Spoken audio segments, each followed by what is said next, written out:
Party on. Party on.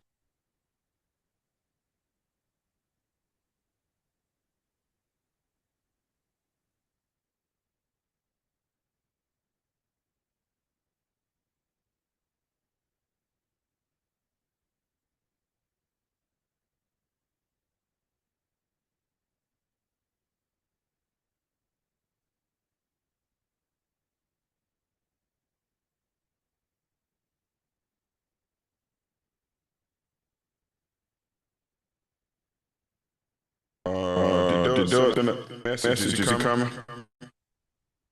I'm in here, brother. Oh, bro. Shalom, fam. Hanging with you. Man, blessed and highly favored. And I can hear you too. All right, so we on then. We all the way on. We all the way on. Let me just want to make sure. You got a little echo in your background, brother. Okay, got a little echo. Can you hear me clearly? I think it's just my mic is too close. Yes, I can hear you clearly. I think you just killed the echo too. All right. Do a mic check. Check. Mic check. Mic check. Mic check. Mic check. Mic check. Mic check. Yeah, I think you got rid of it. I think we're good. Anybody else hearing reverb, or was that just me? I think it's a little bit of one. It was an echo behind, but now it's clear. Okay. Hey, Auntie. Shalom, my nephew. Shalom, family. Hey, Nick. Sister. Together again. Yes. Back like we never left. I love you guys very much. Back like we never left. Ed is distant for me. Is it just because we're on the same line? He's distant. Yeah, you faded out, brother. To you? Brother, you faded out. Come back to the mic. Okay, I'm distant. There you go. There you go. All right. Keep coming. Come a little closer. All right. Testing. Now there's reverb. So now you got a little reverb. So we got some sound that's a little high somewhere. Okay. Might need to move a little bit. Testing. 1, 2. Testing. Perfect. That's much better. 2. You're a little distant, though. A little distant. What is it? Interesting. What's going on? You're distant, just a little. Come closer. Turn it up a little. Distant. Right. Yeah. That's threshold. That's your sweet spot right up in there where you at. All right. Testing. 1, 2. Testing. 1, 2. Appreciate you, Doug. Testing. 1, 2. Yeah, very nice. That's nice. Testing. 1, 2. Yes. That's good. Yeah, I'm 1, 2. Yeah. All right. Great. Yep. All right. Copy that. All right. So what I want to do, I want to do a little something different today. I want to start off Isaiah, the first chapter, and I want you to read until we find something to talk about. I love it. Here we go. All right. Seatbelt. Yes, sir. So Isaiah 1, and we're gonna read till we find something to talk about. Yeah, we'll read till we find something interesting to talk about. And you guys call it out. What you hear. What sounds interesting to you, and let's go and dig deeper into it. You're getting a little reverb. You're getting a little reverb. It's bad enough to address it. We need your help, family. If y'all hearing anything, if it's not, we need to know if it's just one of us or all of us, because I did hear a little bit, but we trying to work these things out so that you can hear clearly. Yeah, I don't understand what that is. That's a copy on that. Okay. Testing. 1, 2. Testing. 1, 2. Yes, that's nice. That's nice. Yeah, Yes. I think that's nice right there. I think you locked in right. Lock it in right there. 1, 2. Testing 1, 2. Coming through loud and clear on my end. Testing 1, 2. No Yes. reverb. No reverb. No, No. I think you got it. Well, this family business today, huh? Come on now. You already know it. Mm-hmm. It's always family. Testing 1, 2. Yes, indeed. Testing Who is 1, we? 2. All right. Are we streaming today, brother? Yeah, we streaming today, man. That's what I'm trying to get together. Just want to make sure they Spirit out of his mouth. Okay. make sure they can hear us. It's always family. Okay, A got you. reverb, but That part. a little bit.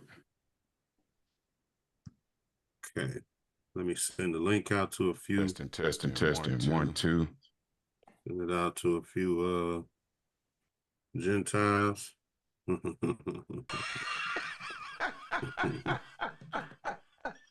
No judgment, no judgment. Okay.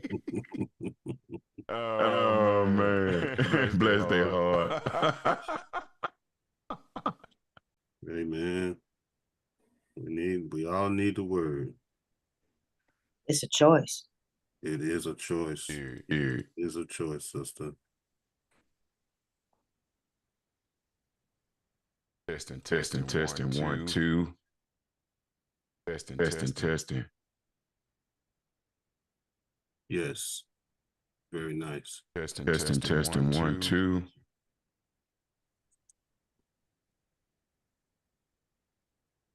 Testing 1, 2. Yep.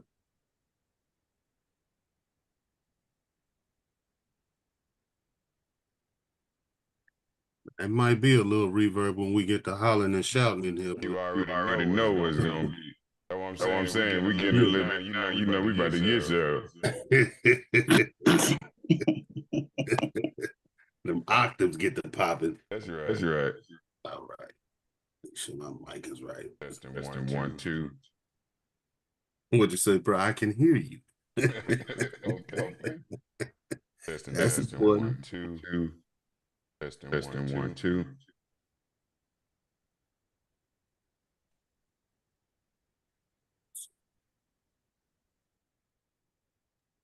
Auntie, how the new job going? Did you start it already?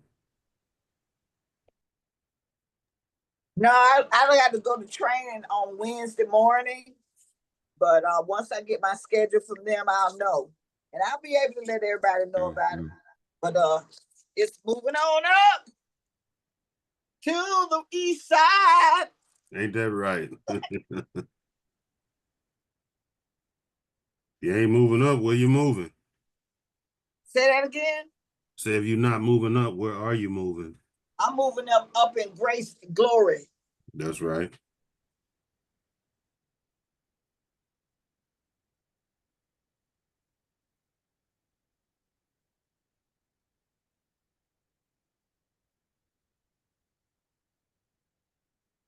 I sound like. Yes, sir. Your vocals are good. All right. So this what we're gonna let's start at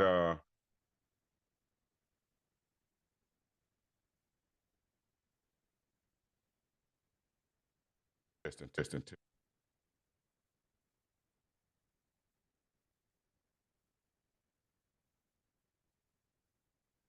I say something.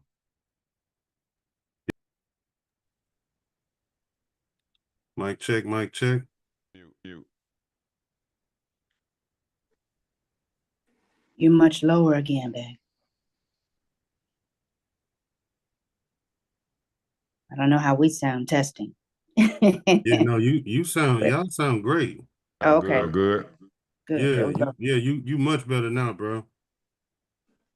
Catch it before. Come on here. Let's go. Mm-hmm. Let's start rolling, huh? Yeah, we pull out. We'll hear good. Watch.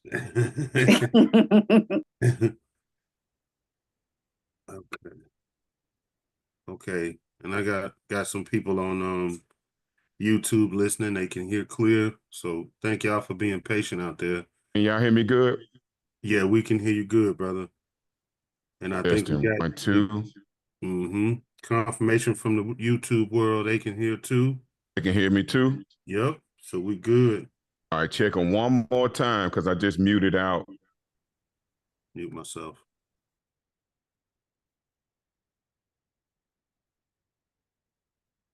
Testing 1, 2. Can you hear me? Check. Yes, sir. Okay. All right, bet.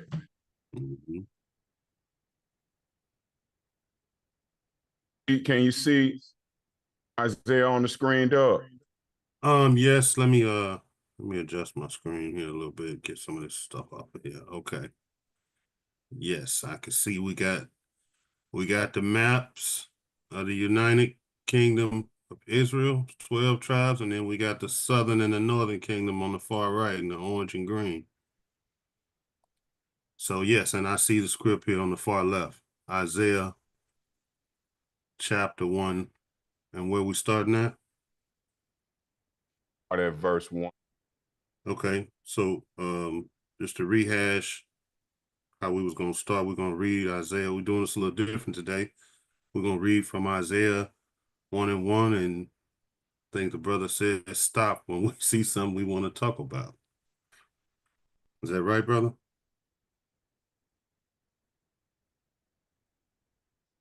I lost you, bro. You muted. You muted, brother. Can you hear me? Yeah, I can hear you now. I don't know why does it say you got you. Oh, I see you on twice. Okay. Yeah, I'm on twice. On one of them. Okay. That's good. Mute yourself. Okay. All right. Yeah. All right. So we ready? Yep. All right. So we reading out of the book of Isaiah. We starting at chapter 1, verse 1. The vision of Isaiah, the son of Amoz, which he saw concerning Judah and Jerusalem in the days of Uzziah, Jotham, Ahaz, and Hezekiah, the kings of Judah. Okay, I want you to stop right there because I want everyone to understand the context. First verse is the beginning of the scriptures. This is Isaiah chapter 1. Okay, the way that the book is broke up into prophets, but it's also broke up into time periods. Isaiah, prophet during the Babylonian captivity. That's what is known today as the Ethiopians. Okay, Chaldeans, the Babylonians, in the land of modern day Iraq used to be ran by the Cushites. You may remember that one of Ham's son, progenitor or the father of the dark races. Matter of fact, what we're going to do is let's look at the definition for Ham from the Zondervan Compact Bible Dictionary.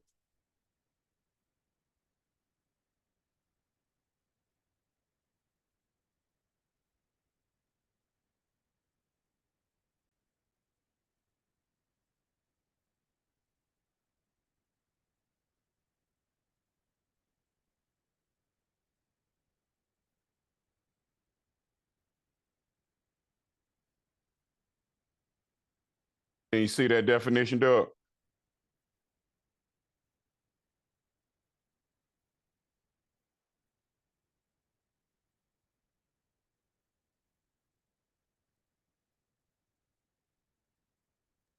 We got it, man.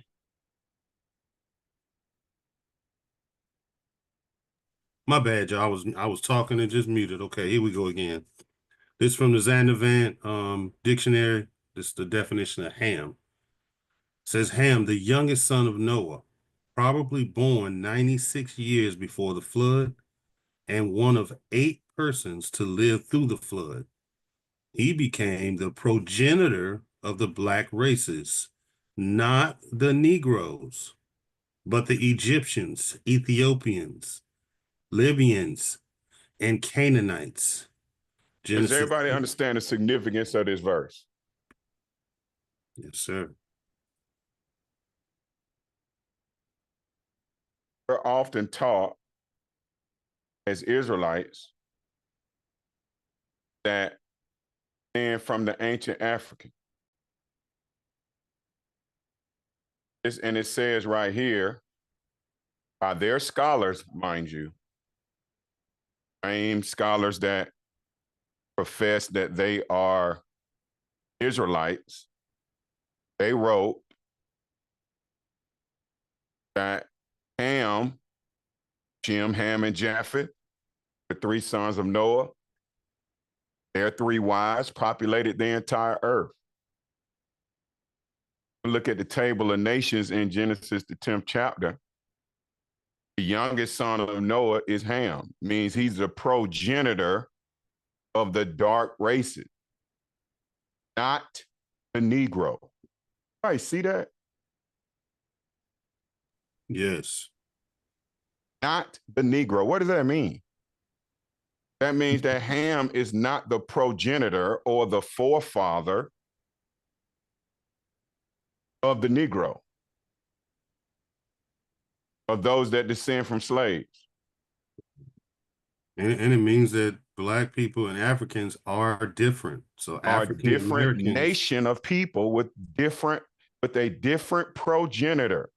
right. So what is an African American? A Hamite that was born in America, or me? I mean, you know what? The African American that I know of, Elon Musk, did a Nazi salute for the Trump inauguration. Mm. African American. Charlize Theron, African American. Everybody understand that? Do you understand that when you come from Africa and you come to America, they don't call you African American. They call you whatever country you're from in Africa. Africa has over 50 countries, right? If someone is from Ghana, they say I'm from Ghana. I mean, you know, if they say I'm from Uganda, they'll say I'm from Uganda. They don't even say I'm African. Even now, understand the African tectonic plate.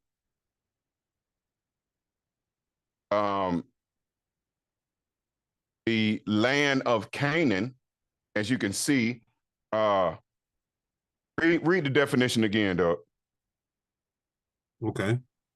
It says Ham, the youngest son of Noah, probably about 96, was born probably about 96 years before the flood, and one of the 8 persons to live through the flood. He became the progenitor of the dark races, not the Negro, but the Egyptians, Ethiopians, Libyans, and Canaanites. Genesis 10, 6 through 20. It says his indecency when his father lay drunken brought a curse upon Canaan. So we see Libyans and Canaanites. Everyone know who were the inhabitants of the land of Israel. As you can see, the United Kingdom. If you're looking on your screen, you should see the United Kingdom. This is where all 12 tribes of Israel were a United Kingdom for 120 years, 40 years under King Saul from the tribe of Benjamin, 40 years under King David, only king to rule after the Most High's own heart, obeyed the commandments, as well as Solomon, ruled for 40 years over all 12 tribes of Israel. If you don't understand this, it is impossible for you to understand the Testament. It is impossible for you to understand the Old Testament. It is impossible for you to understand the history and the records of the Israelites if you have no understanding of what I just explained to you. Okay, so now I'm going to allow the scriptures and precepts prove what I just said to you. Okay, so now what we're going to do is we're going to go to Deuteronomy, the 32nd chapter and the 8th verse.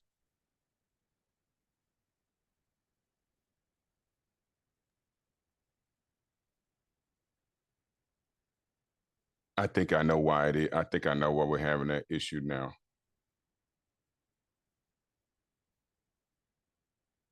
What you talking about, the reverb or? Well, the reverb is just because in the Ecamm software, I brought Zoom in, but I still have Zoom on my screen share. Gotcha. So it's catching the sound from it. I got you. Coming through twice. That was Deuteronomy what again? 32 and 8. 32 chapter 32 and verse. But it explains to us. See, but it teaches us.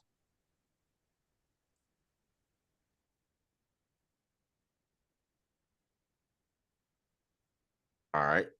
Can you see that, Doug? Yes, sir. All right. Deuteronomy chapter 32 and verse 8. When the Most High divided to the nations their inheritance, when he separated the sons of Adam, he set the bounds of the people according to the number of the children of Israel. So he broke the land down based on their size. Everybody see that?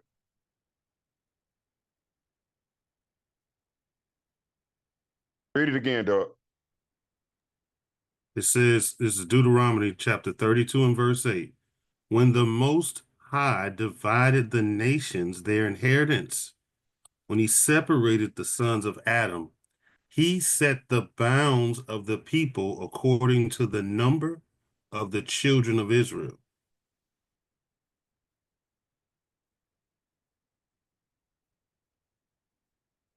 Clear.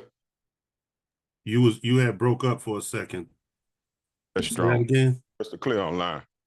All right. So now when you look over, can you see these maps? Yes. All right. So now, which map confirms Deuteronomy 32 and verse 8? The map on the left, the United Kingdom. United Kingdom of Israel. It says, when the Most High divided the nations their inheritance, when he separated the sons of Adam, he set the bounds, meaning the boundaries of the people according to the number of the children of Israel. So that means that when the nations were allotted their land mass, it was based upon the children of Israel, where their land was. Okay. And now what you'll find interesting is that we're going to go to Genesis, the 10th chapter, and we're going to see what that teaches us. Remember, I was explaining the table of nations. Okay. We're going to go to Genesis chapter 10.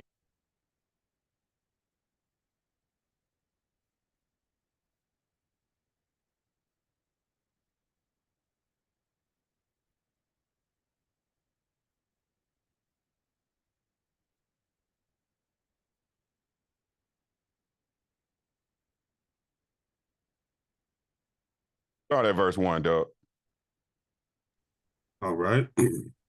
Genesis chapter 10, verse 1. Now these are the generations of the sons of Noah, Shem, Ham, and Japheth. And unto them were sons born after the flood. So anytime you're reading the scriptures, in order to put it in the context, you need to understand these table of nations.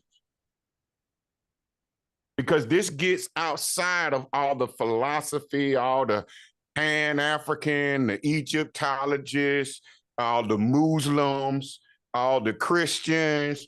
This takes you away from that madness. This is what's known as circumcising your heart, which means renewing your mind, right? It says, be not conformed to this world, but be ye transformed by the renewing of your mind. What you're going to find interesting, man, to understand is when you start to know that the scriptures and the spirit of the truth do not care about how you feel. Understand? Truth is the truth. It doesn't matter how you take it or if you understand it or if you don't. You understand? You have to you have to know that the scriptures are written so that only a remnant can understand it. If I could prove that. Wow, that's crazy, man. Only a remnant can understand it.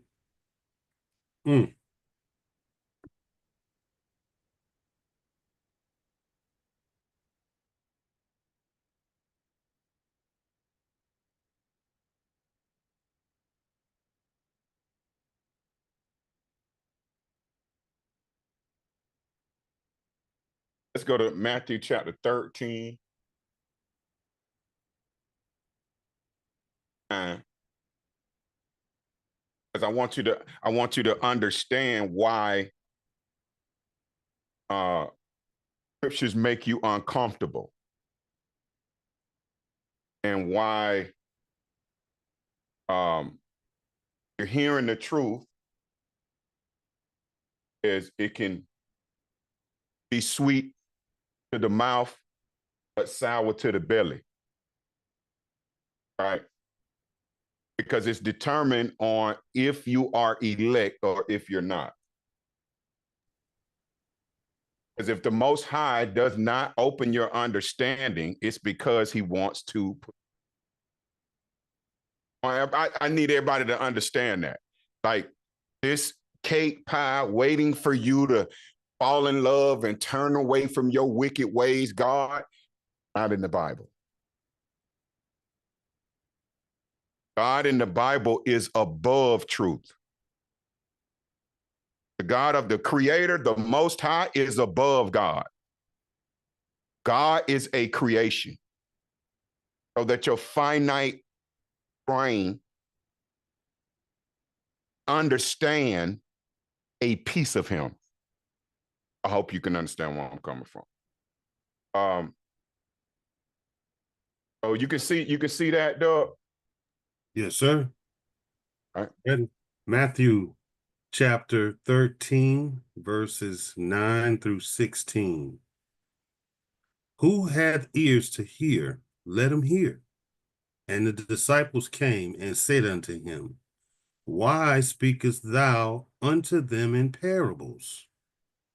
He answered and said unto them, because it is given to you to know the mysteries of the kingdom of heaven, but to them it is not given. Wait a minute. So we see that verse 9 says, hath ears to hear, let him hear.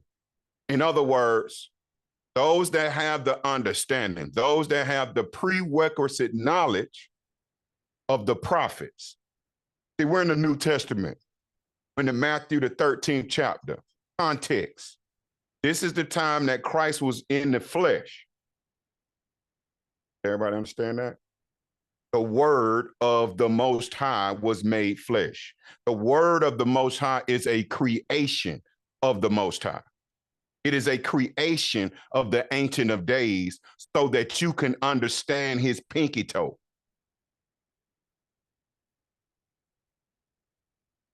I don't know. I don't think. Yep. You putting them on the point.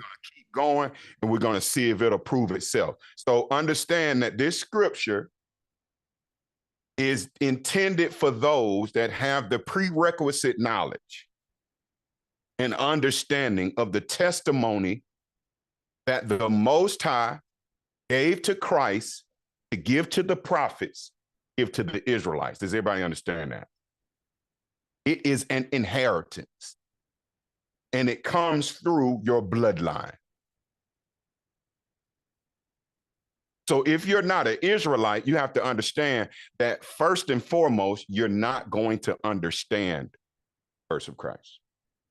You're going to think that you can create an image of your son and put him up as the Christ and put your people up as the Most High and the angels and the Israelites, and nobody would know the difference. Man, that's what you're going to think, because you have the spirit and you marvel and worship and bow to the image of the beast. So you're easily led astray, right? You fall to the lust of your flesh, to pleasing your flesh. You love lies because lies are profitable to you. You enjoy wickedness.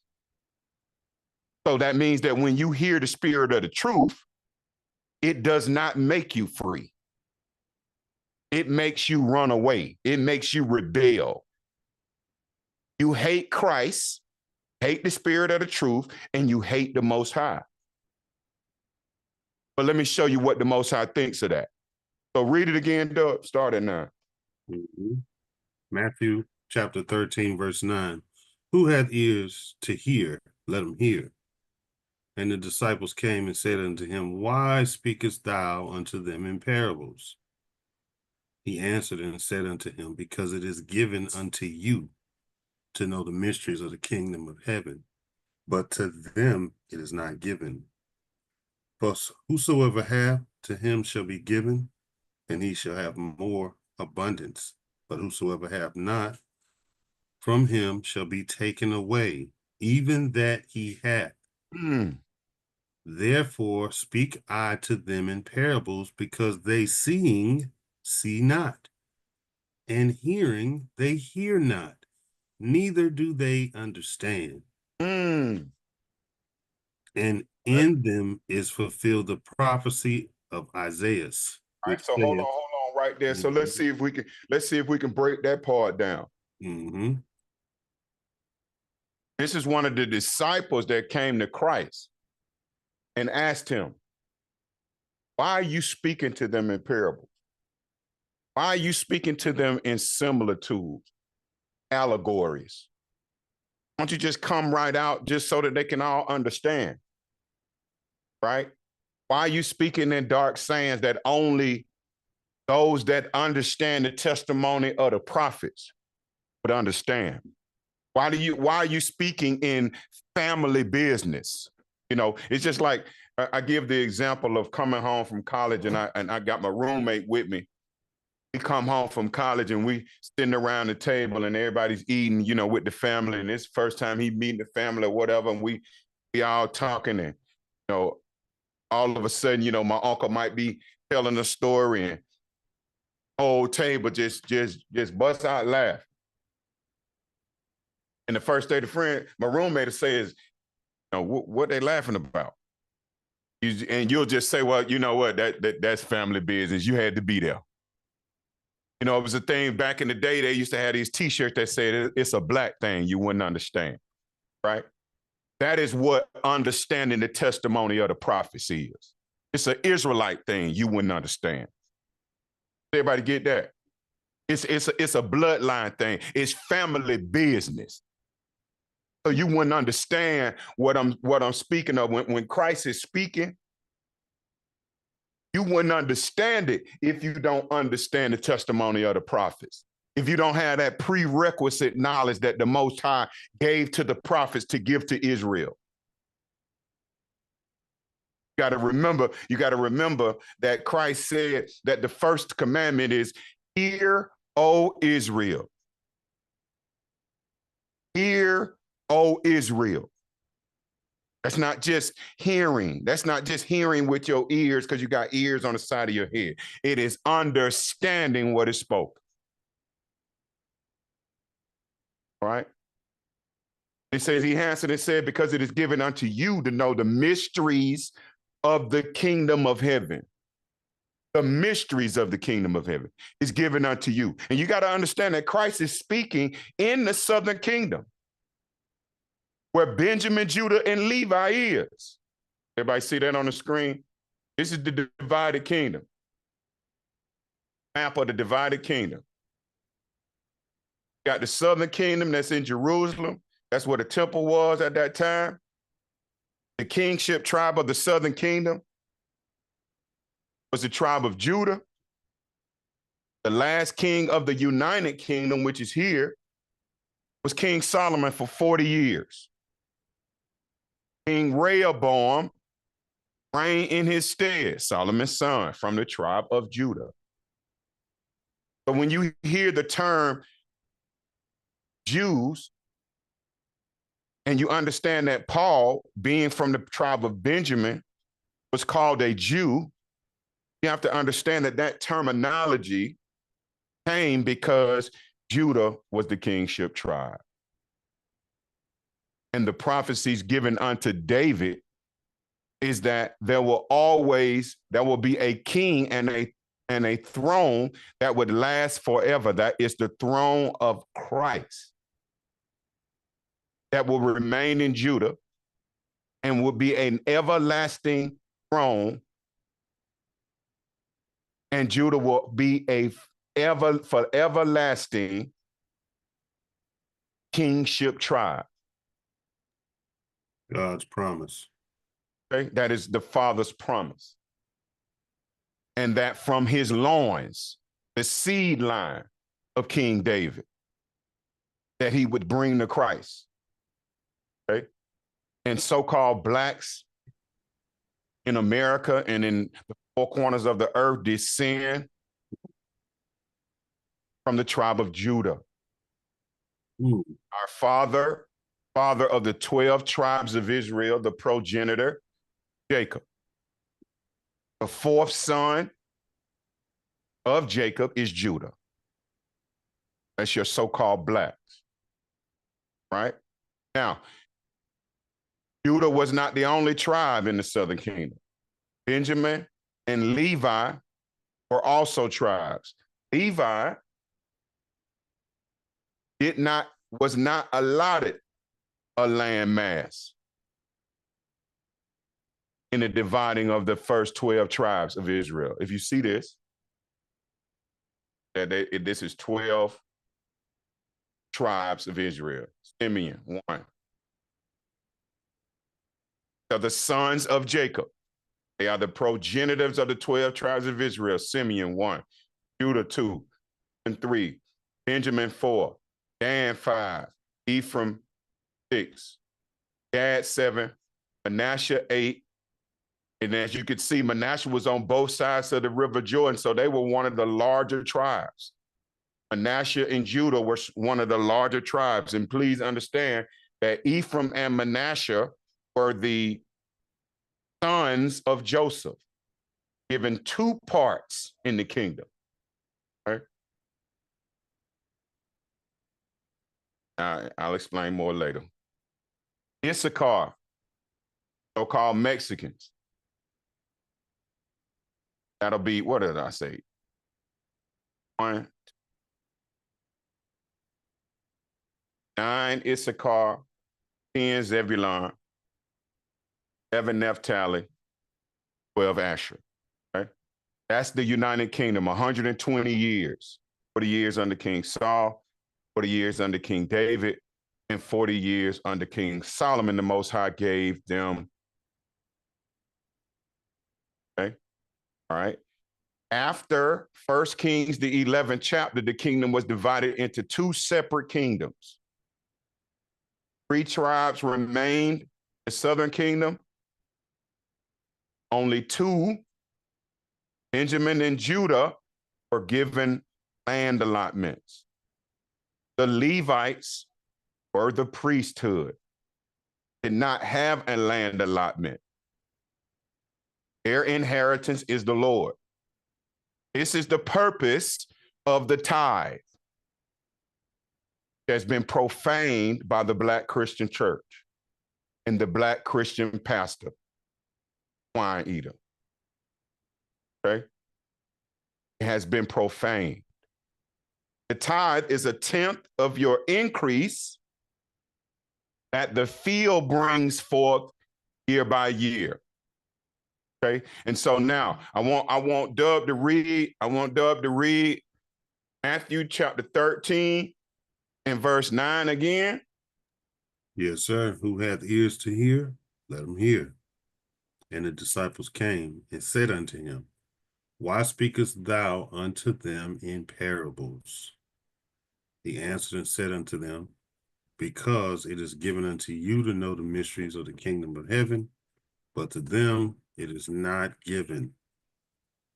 For whosoever hath, to him shall be given, and he shall have more. I'm going to Abundant. stop you right there, and it says, whosoever hath, meaning whosoever hath knowledge, wisdom, and understanding. Whosoever understands the prophets and the testimonies, words of the prophets and the testimony of the prophets, those that already have that knowledge, wisdom, and understanding. Unto them shall be given more abundance. Meaning that when you see Christ fulfill what the prophet said, when you're standing there and you see Christ call Lazarus out of the tomb, and Lazarus come out, walk out the tomb after being dead for 3 days, the first thing that you decide to do is not go to the Pharisees and try to tell on Christ. You see the spirit of the Israelites at that time, and you wonder why Christ wept. Understand? You would see something like that when your mind is open and you can receive the spirit of the truth. Now you have it more abundantly. You have more abundant knowledge because why? You see the confirmation of what the prophets taught you, or what your fathers taught you, or what your elders taught you. And you have had faith and believing in the Most High that he will bring his word to pass. And you would see Christ do that. You would see Christ open up the eyes of the blind. You would see Christ feed the multitude with 5 fish and 5 loaves, right?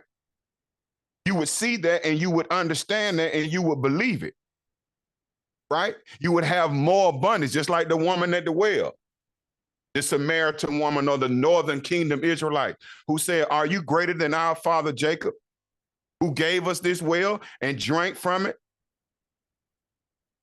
Him, his children, his cattle, so on and so forth. When she comes and she meets Christ and she hears what Christ has to say, that woman, believe me, that you shall neither in this mountain or yet at Jerusalem worship the Father. You worship what you know not what. We know what we worship, but salvation is of the Jews. Meaning that the oracles of God came out in the southern kingdom before the dividing of the kingdom. See that? And so if you understood the prophet's message and their testimony, you would be like that woman who was raised in the northern kingdom and raised worshiping golden idols. But you have to remember that Jeroboam told them that it was the God that took them up out of Egypt. So when the fathers were teaching their children in the northern kingdom, they were teaching their children that this was the Most High. So understand that the spirit of the truth has the ability to destroy strongholds, even if the person that is teaching is unlearned and don't fully understand. Okay. So what we'll do, let's go to 2 Thessalonians. If we can dig a little bit deeper into that.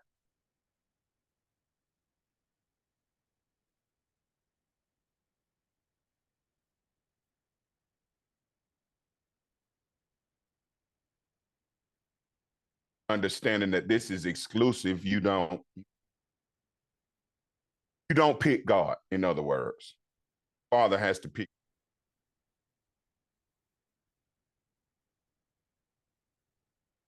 And God does know your heart, so be facts.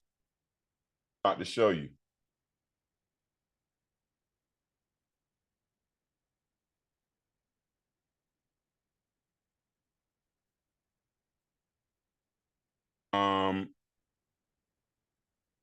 Start at verse 2 Thessalonians chapter 2. Start at verse 7, Doug. 7, okay. 2 and 7. 2 Thessalonians 2 and 7. Says, for the mystery of iniquity doeth already work. Only he who now letteth will let until he be taken out of the way. And then shall that wicked be revealed, whom the Lord shall consume with the spirit of his mouth, and shall destroy with the brightness of his coming. Even him whose coming is after the working of Satan, with all power and signs and lying wonders, and with deceivableness of unrighteousness in them that perish, because they receive not the love of the truth, that they might be saved. And for this cause God shall send them strong delusions, that they should believe a lie, that they all might be damned, who believe not the truth, but had pleasure in unrighteousness. But we are bound to give thanks always to God for you, brethren, beloved of the Lord, because God hath from the beginning chosen you to salvation through sanctification of the Spirit and belief of the truth. Doug, can you explain that to us? Help us understand all that. I mean, it seems to say that if you do not accept the truth that these scriptures are telling you and showing you, then the Lord will allow you to believe and stay in the disbelief of the lie with strong delusions. That's what I take of it. I mean, the strong delusion actually comes from the Lord. Mm-hmm. When you come in here and you wrestle with this spirit of the truth to your own destruction. Mm-hmm.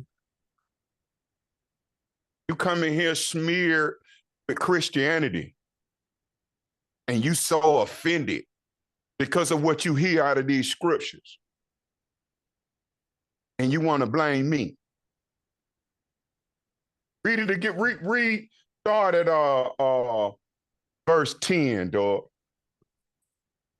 And with all deceivableness of unrighteousness in them that perish. So what is that saying? All deceivableness of unrighteousness. Man. And that's what you'll notice is that the foundation of Christianity is finding excuses for wickedness. Oh, well, that's not really sin. Oh, well, we don't have to really keep the commandments. Oh, we don't have to keep the Shabbat. We don't have to, we don't even have to even understand. We don't even have to have any relationship with the commandments at all. All we got to do is confess with our mouth and believe in our heart. And the scriptures just said, now we just read where it says, this is Matthew chapter 13 and verse 11, he answered and said, meaning the Christ answered and said, because it is given unto you to know the mysteries of the kingdom of heaven, but to them it is not given. So now we got Christ speaking to the multitude, teaching the multitude. And Christ himself is saying specifically, it's given unto you to know the mysteries of the kingdom. Unto them it is not given. So Oh, right it's there okay in when their they, face. when they walk off murmuring and complaining and they don't believe this and he is a devil, he is a drunkard. This is the son of Joseph. What is he talking about? He's the bread from heaven. Let me show you one of them kind of interactions. Let's see what you think about it. One of these interactions.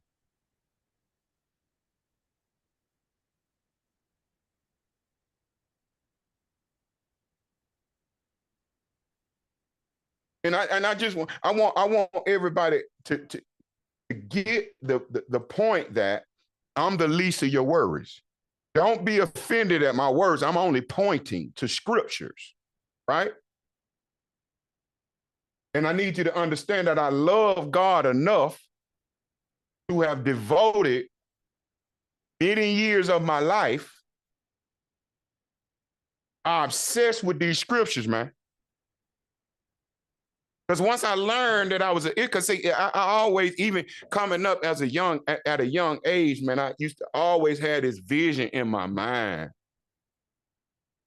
that I was royalty, but nobody knew it.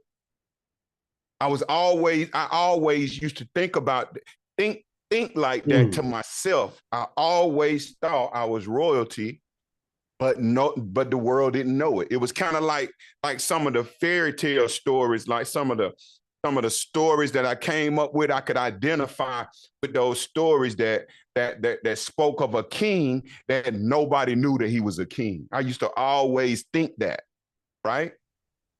And I used to always say to God, I used to always ask him out of fear, because I feared in my entire life. Right, my grandmother taught me, and my mother and my family, my aunties, they taught us to fear the Lord. They did not play when it came down to the Lord. Okay, with me coming up, and so I would always say, Father, please have your message being taught in the street before you bring your destruction. And that's exactly what he did. That's exactly what brothers are doing today in the highways and the byways. Now it's on social media, so you can't escape it now. Unless prefer to be smeared in Christianity. Unless you are so proud of your 20 years in the Christian church and 30 years in the Christian, about to be a pastor, and you was ordained, and you bishop such and such child, and bishop such and such, my granddad and my daddy and my daddy's daddy was all pastors, and they passed on the love of white Jesus down to you. Oh, well, Christ ain't white. Oh. Like, I understand that you understand that, but why is your congregation praying for those that are in the land of Israel today? Why are y'all sending donations? Go on. Okay. So anyway, all right. So let's look. This is John the 6th chapter, and let's start at the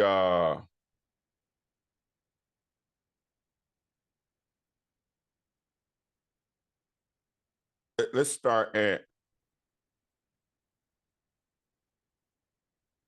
26th verse, Doug. All right. We at John 6 and 26. Jesus answered them and said, Verily, verily, I say unto you, ye seek me, not because ye saw the miracles, but because ye did eat of the loaves and were filled. Labor not for the meat which perisheth, but for the meat that which endureth unto everlasting life, which the Son of Man shall give unto you, for him hath God the Father sealed. Then said they unto him, What shall we do that we might work the works of God? Wait a minute. What shall we do that we might work the works of God? Read on.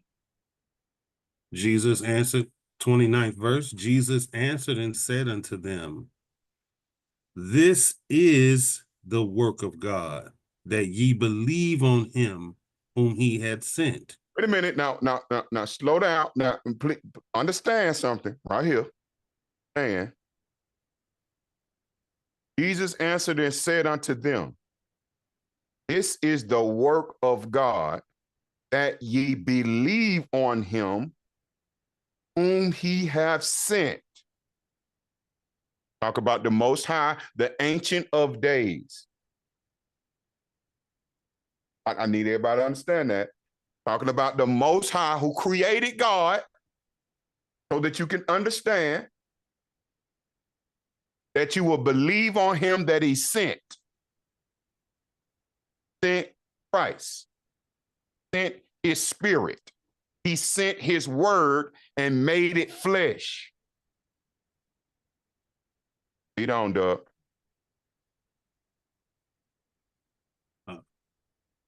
Then said they unto him, what shall we do? What shall we do that we might work the works of God? Jesus answered and said unto them, Jesus answered and said unto them, this is the work of God, that ye believe on him who he had sent. They said therefore unto him, what sign showest thou then, that we may see and believe thee? What doest thou work?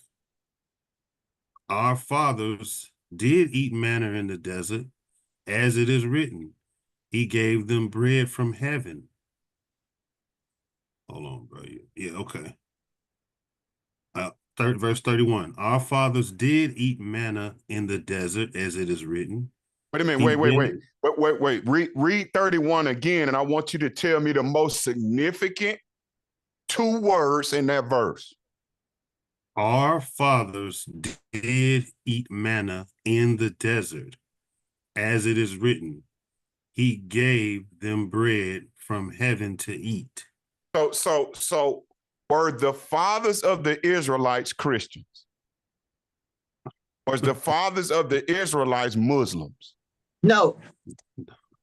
Was the fathers of the Israelites Jehovah Wickedness? No. Seventh-day Adventists? No. No. Say that. He It was says not. our fathers did eat manna in the desert. Say that question again. He just But say what question? It wasn't a question. Oh, okay. He just made a statement. It says our fathers did eat manna in the desert. So that means who is Christ talking to? The children. I mean, within context. If he says our fathers, who is he talking to? The children talking of to his brethren, his family. the children talking of to his people, yeah. Is he talking to the northern kingdom? Yeah. What? That's right. Yeah, he talking to his people. That's right. His He's cousins, talking his brothers. to the descendants of the 12 tribes of Israel. Right. Does everybody understand that? Mm-hmm. Yes. It says our fathers did eat manna in the desert. So this is the context to show you who Christ came for. Right. He didn't come for the Christian. This Bible is not a Christian comic book. This Bible is the record of the Israelites. Does everybody see that? Okay, read on, Doug. Yes, sir. They said, therefore, unto him. No. Read 32. 32, okay. Then Jesus said unto them, verily, verily, I say unto you, Moses gave you not the bread from heavens, but my Father giveth you the true bread from heaven. For the bread of God. But wasn't he talking about, wasn't he just talking about the manna that came down to their forefathers in the wilderness? Yes. Their forefathers in the wilderness for 40 years. They murmured and they complained. The Most High brought them bread when they complained. Initially, that's the manna that came from heaven. So here is Christ telling you that Moses didn't give you the true bread.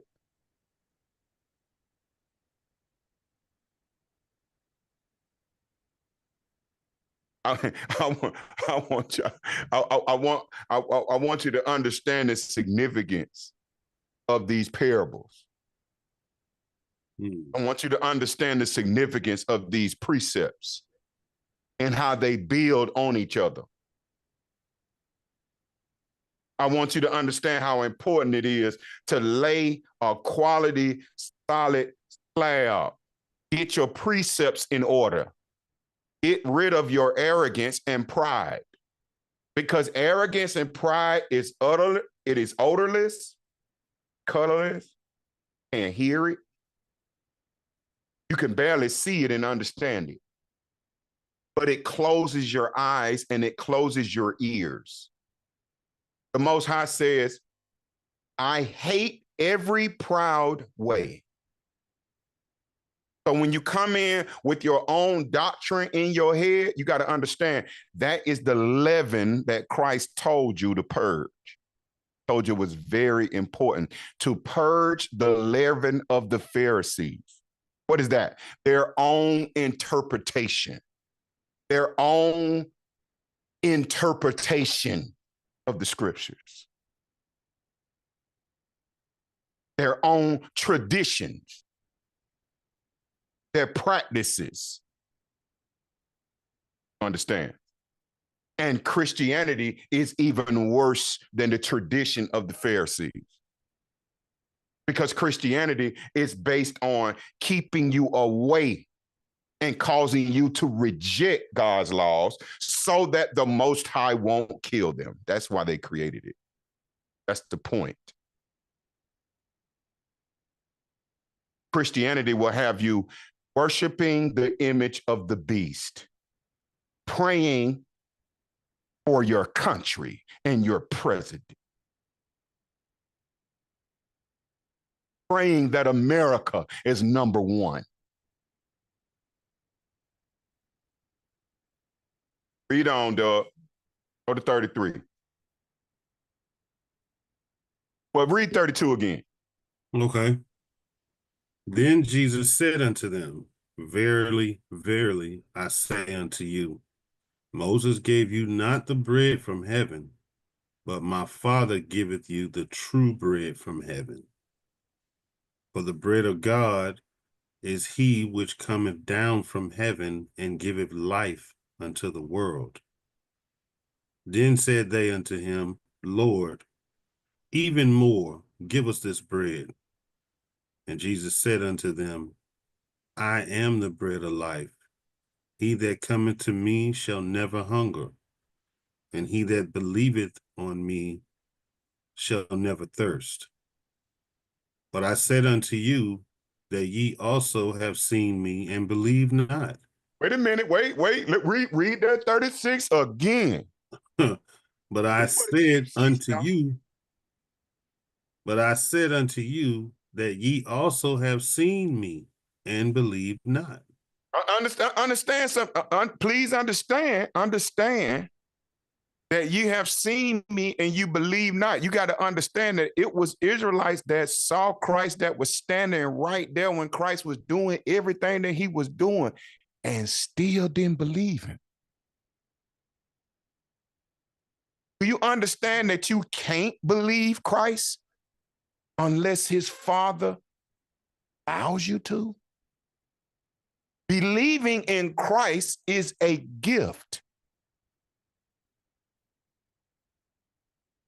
that is only given by the Most High. You can't have clean water and dirty water in the same bowl. You understand that? Most of us was introduced to the Most High through Christianity. Christianity is not close. It's not a fragment. Christ never mentioned it. None of the prophets ever mentioned it. The kings of Israel didn't mention it. Not one Israelite mentioned it. But the laws are throughout the scriptures. So you can't say you didn't know. You can't get on the throne on your day of judgment and say, my pastor said.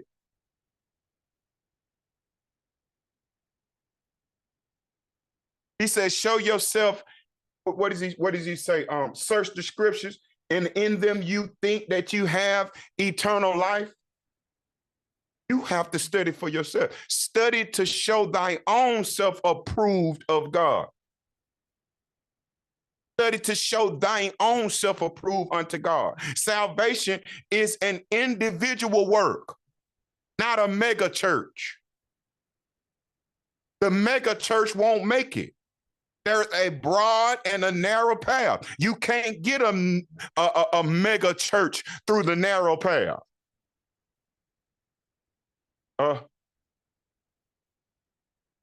He don't, dog. All right.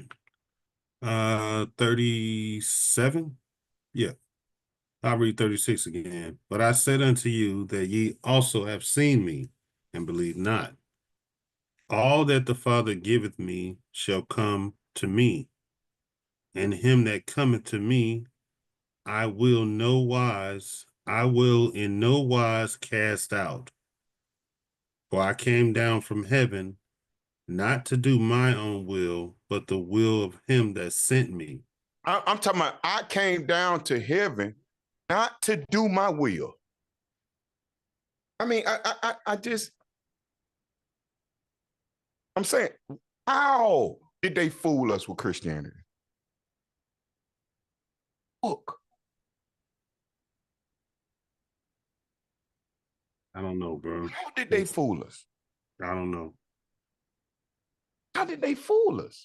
How did they make us think that a Caucasian that looked like he smoked weed and worked at Waffle House is the Most High, Christ, and the Holy Spirit? How did they get us to believe that? By giving us an illusion. I don't know. It's a tough one, bro. And we are charged with, like you say, always be willing to give an answer. And it's so strange, because I was having a conversation with someone about the Immaculate Conception idea.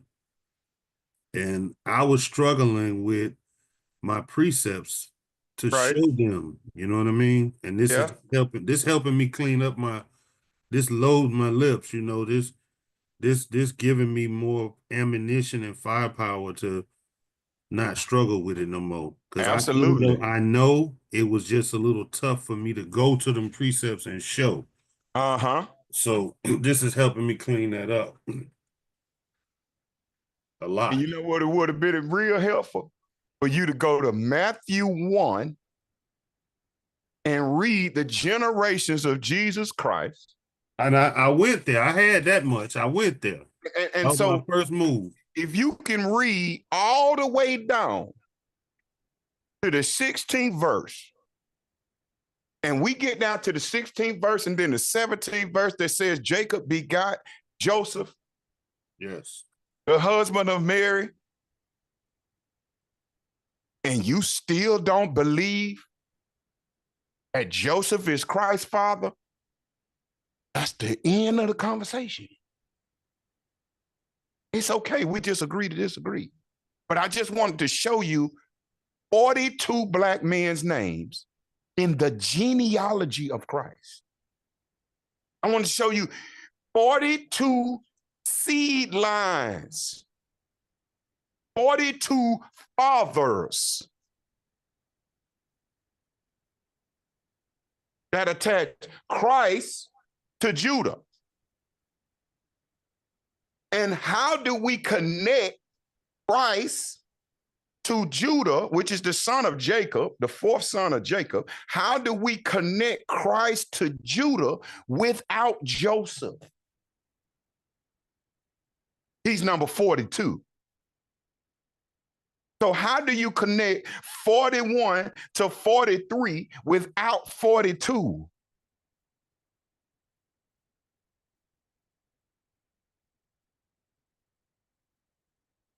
And then when we get there, we have to agree to disagree.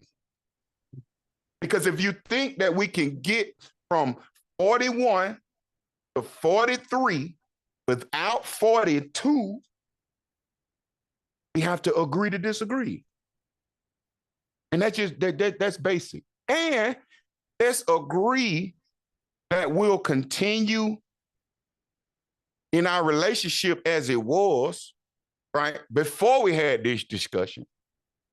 But we just agree that you don't need Joseph to go from Jacob to Christ. Okay, all right. Now, let's go to, where did you stop at? We stopped at 38, 39. No, 38, yeah. For I came down from heaven not to do my will, not to do my own will, but the will of him that sent me. This is the Father's will which has sent me, that of all which he hath given me, I should lose nothing, but should raise it up again at the last day. And all that he has given me. And we're gonna explain that more. We're gonna go to another precept for 39. But he said, all the Father has given him. Okay. I should lose nothing, but should raise it up again at the last day. Meaning that all those that believe on me, right, that my Father draws to me. Please understand, he said, given of my Father. Keep reading, you'll understand in just a second.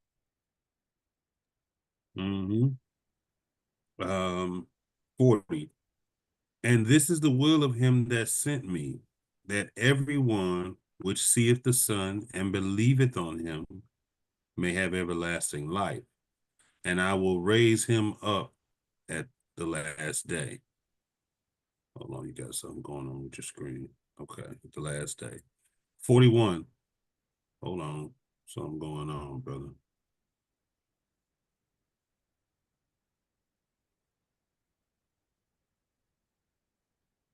You could. Yeah, I can see it now.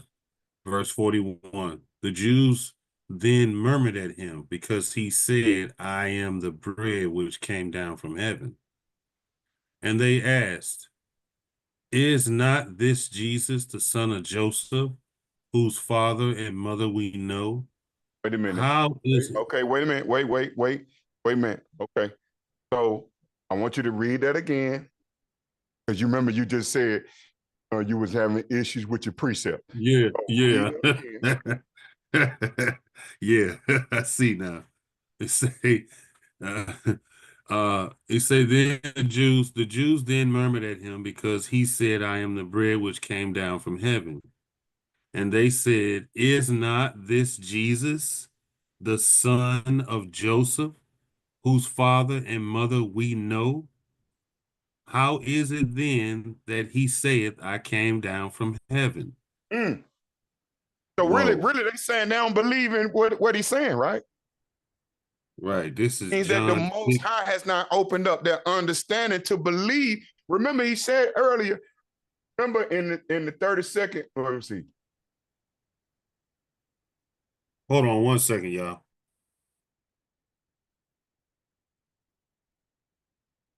36th verse, where it says, but I said unto you that ye also have seen me and believe not.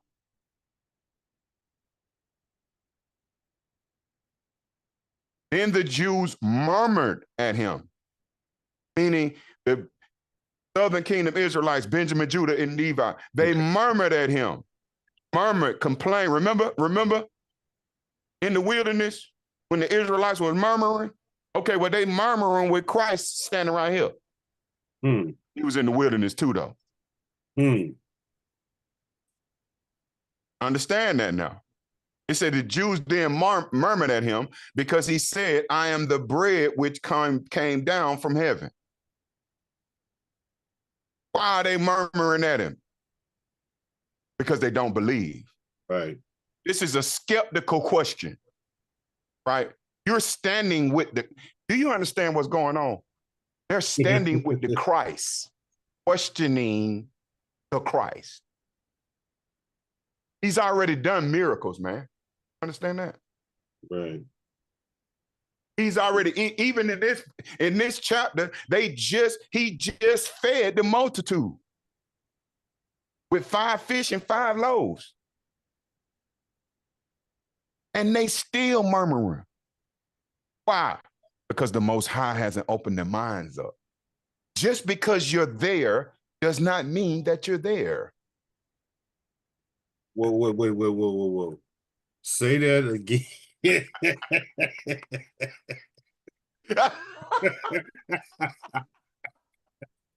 You've been sitting in this class all these years and you still ain't there? Come on now. It's basically not comprehending nothing I'm telling you or that I'm showing you. What's wrong with you? Oh boy. Come on, man. A bad child. You understand? That's just like somebody telling you, don't touch that iron and it's hot, and you touch it anyway. And you keep touching it and keep touching it and keep touching it. And don't just touch it with your hand, put your face on it, put it down your shirt, everything. And it's going to keep doing the same thing. Come on, man. This just the fundamentals. Right? You standing there, you with the Christ, you right there. I want you to understand the power of the Spirit of the truth, man. And I want you to understand the power of the Most High, the Ancient of Days. Who you can be standing right there and not be there.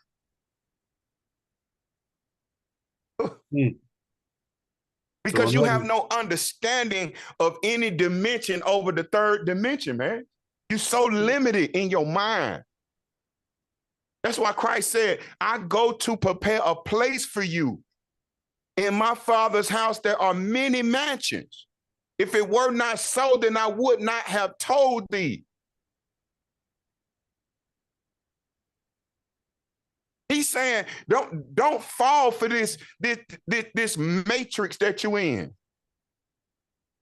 Don't fall for this illusion, this hologram.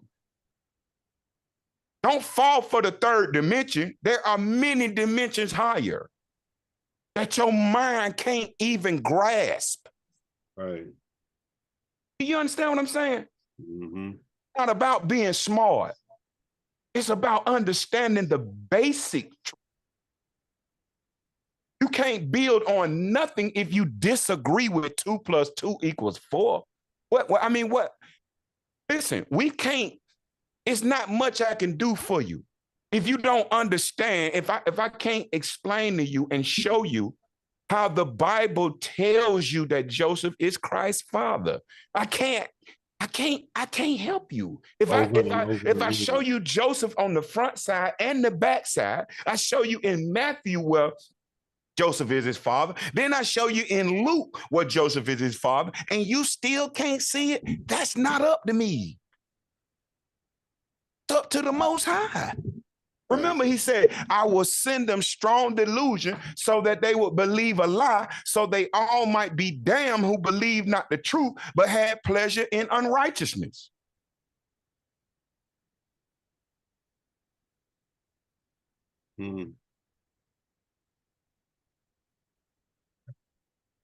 He He said, your fathers ate manna from heaven. He said, Moses didn't give you the true bread from heaven.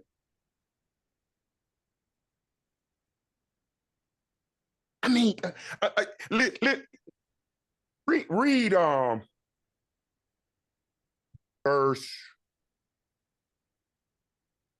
read verse 36 again, dog. But I say unto you that ye also have seen me and believe not. All right. Okay. Go back down. Let's see. Where did we end up? Oh, go to 4 to 43. Yeah. Jesus therefore answered and said unto them, murmur not among yourselves. Don't go. Listen. Don't get in my comment section chatting and trying to teach. In other words, don't go back and forth with each other because both of you don't. You don't understand the scriptures.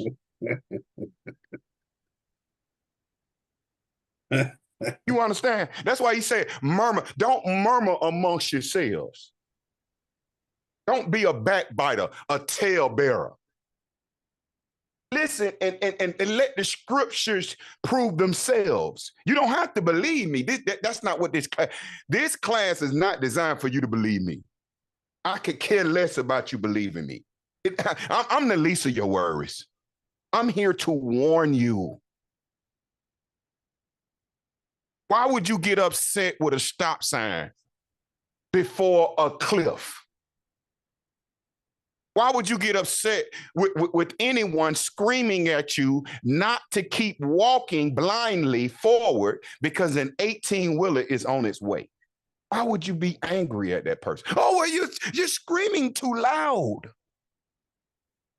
So too loud. No, I'm warning you.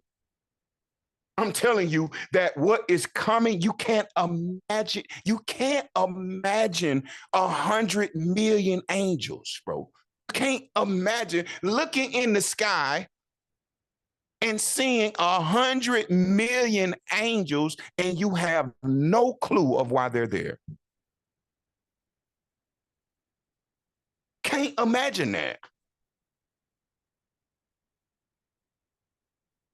You can't imagine eating a BLT and Christ's return. You can't fathom. You can't fathom the eternal torment for rejecting the Most High's law, statutes, and commandments.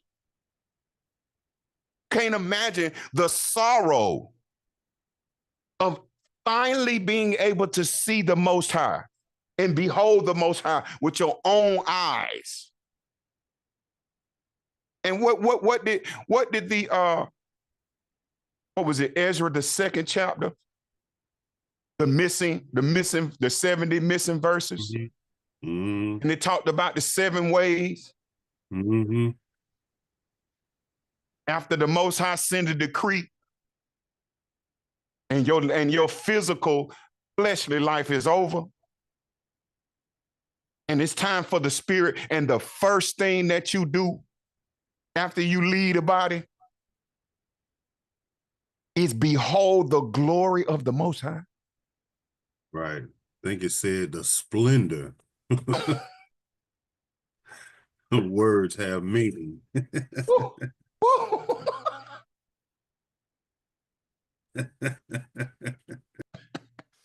Go ahead, Doug.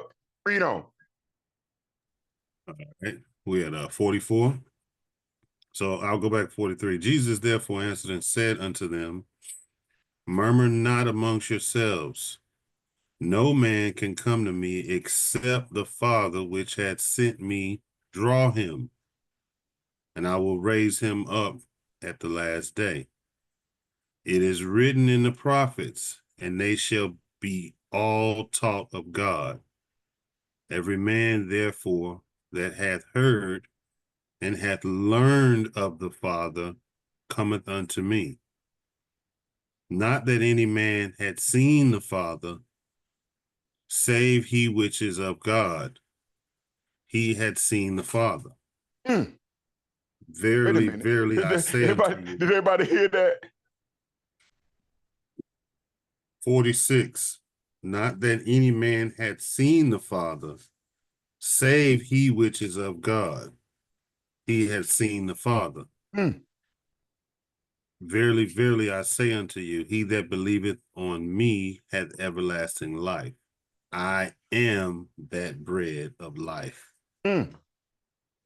Your fathers did eat manna in the wilderness and are dead. Wait a minute. Your fathers did eat manna in the wilderness and are dead. It didn't spring up into everlasting life.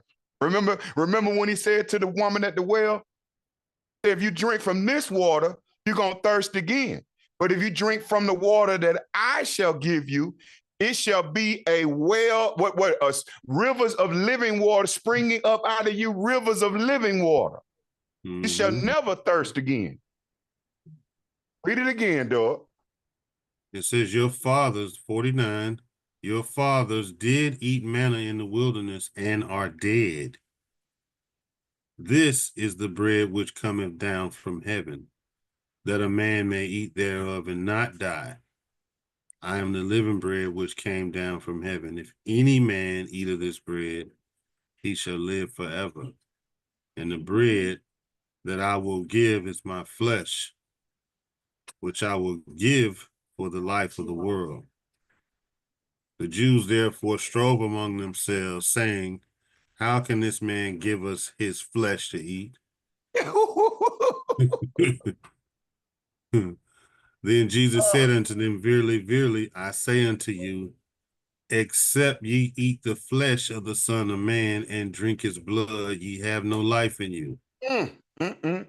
Whoso eateth my flesh and drinketh my blood hath eternal life, and I will raise him up at the last day.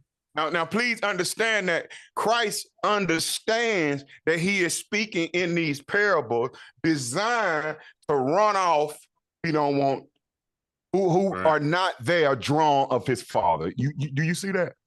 Mm-hmm. He's making it difficult he's making it hard to swallow. Let's see if he ease up. Let's see if he ease up and get nice and put on a suit and tell you can eat pork. Read. We still in John chapter 6, just to give everybody a place where we at. We down to the 50th, 53rd verse we just read. Then Jesus said unto him, verily, verily, I say unto you, except ye eat the flesh of the Son of Man and drink his blood, ye have no life in you. Whoso eateth my flesh and drinketh my blood hath eternal life, and I will raise him up at the last day. Verse 55, for my flesh is meat indeed, and my blood is drink indeed. He that eateth my flesh and drinketh my blood dwelleth in me, and I in him. As the living Father had sent me, as the living Father has sent me, and I live by the Father, so he that eateth me, even he shall live by me. This is that bread which came down from heaven, not as your fathers did eat manna, and are dead. He that eateth of this bread shall live forever. These things said he in the synagogue. Wait a minute. Capernaum. This thing said he where? In the synagogue. As he taught Capernaum. In the synagogue therefore, in Capernaum. Mm-hmm.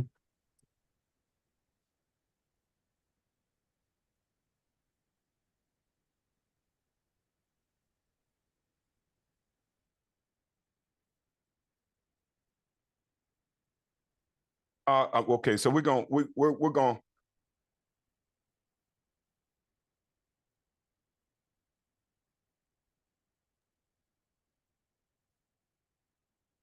Hey, y'all, give me a second. Hold on 1 second.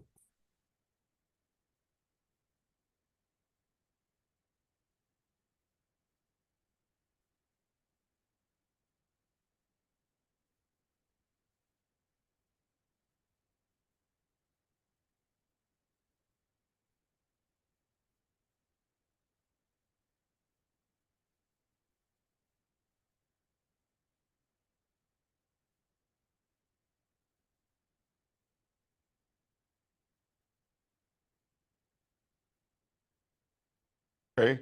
Uh, attention to pay attention to what Christ is doing. Okay, I'm back, brother. It's trying to get them to understand, but he is also teaching truth designed to separate those and to cut away. You know, that's what circumcision is, to cut away the dead flesh, right? So this teaching is to cut away the dead flesh and those Israelites that were not drawn to him by the Most High, just fascinated by the miracles that he did and so on and so forth. Got to understand, they saw him in two different ways. You know, you had them brothers that did not understand anything about the prophets, right? And lived in Jerusalem, and you know, they kept the feast day, high holy days, but guess what? They didn't understand the significance of staying solid and being in order, and the significance of Christ coming. So they heard about the, you know what I mean? They heard about the healing the blind and the sick and raising the man from the dead. They heard about that. So they started, well, wait a minute, what we talk about this dude? Like, it's just like going to a party. Oh, well, this jumping over here. Let's go over here. Let's go party over here. You understand? So this, when they get a chance to meet him, then he started to teach, and then they started to say, well, wait a minute, but what are you teaching? No, this dude tripping. This dude talking about eating his flesh and drinking his blood. They don't understand what the prophet said. They don't understand the testimony of the prophets.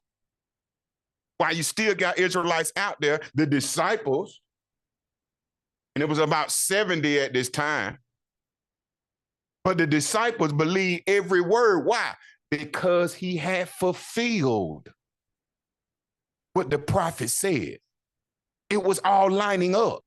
And even the things that they did not understand, it did not move them or did not cause them to go away. Why? Because they were given the understanding by the Most High. Remember, he said, they that have, unto them shall be given, and they shall have more abundantly. Talking about understanding, family. That's what the comforter is. It is knowledge, wisdom, and understanding of the truth. That's why Christ said, I will send you another comforter.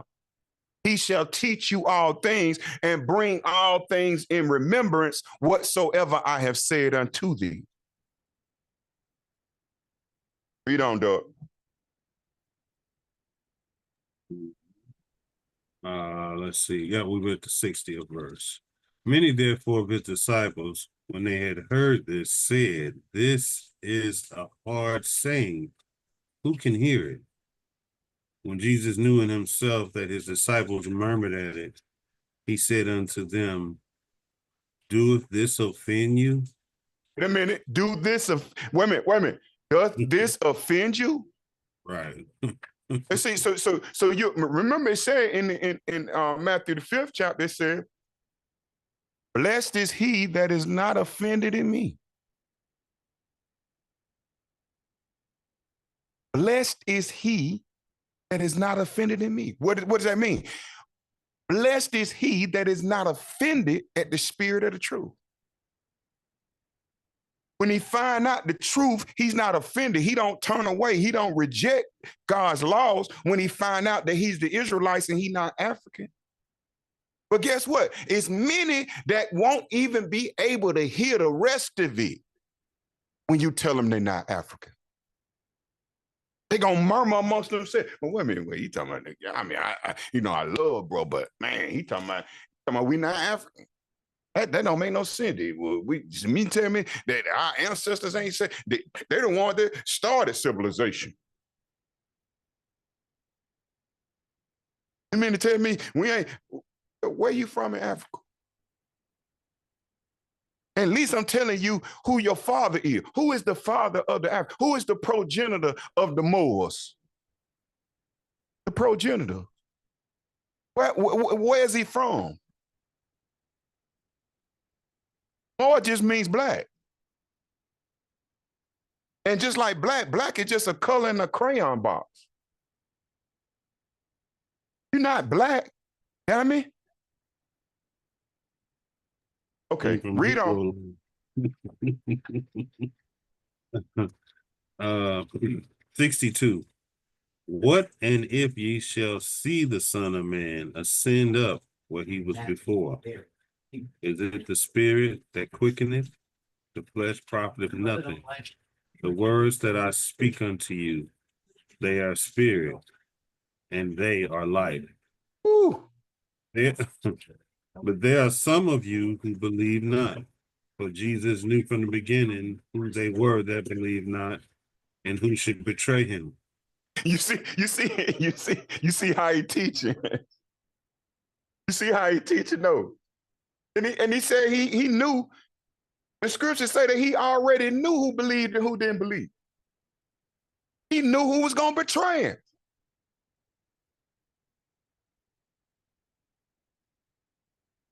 There's a Judas in every assembly of disciples. The goal is not to eradicate him. The goal is not to, what? There's a Judas in every assembly of disciples. Goal is not to identify him or to eradicate him. Goal is to trust in the Father and believeth in him so that his betrayal does not destroy, it assists.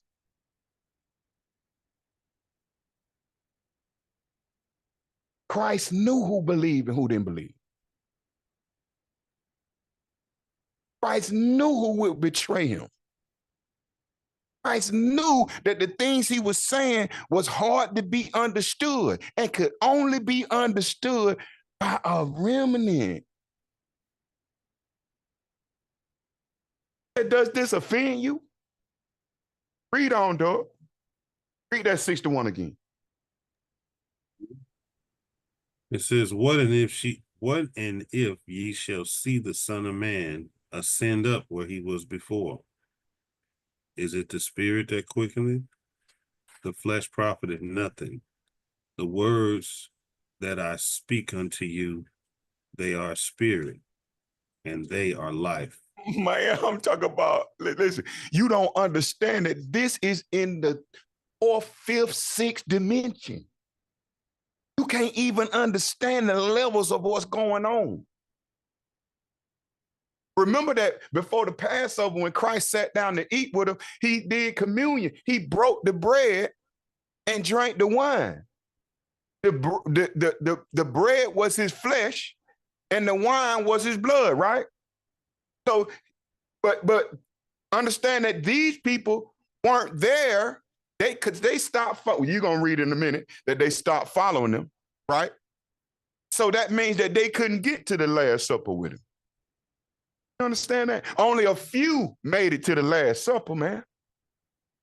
Only a few were able to endure with long suffering, and you still had Peter lying, and he was afraid of the Pharisees and denying them and all of that, all the way up until the time he was crucified and even when he was resurrected. And the first thing he said was, tell the disciples and Peter to meet me in Galilee.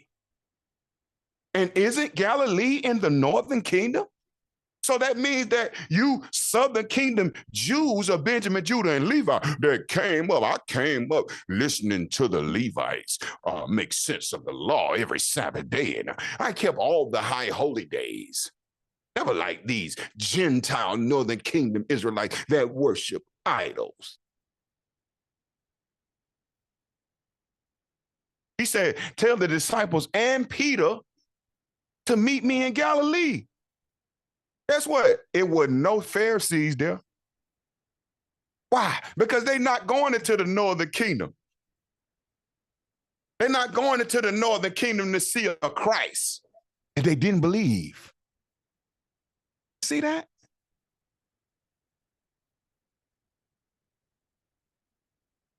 He reading, dog. Okay.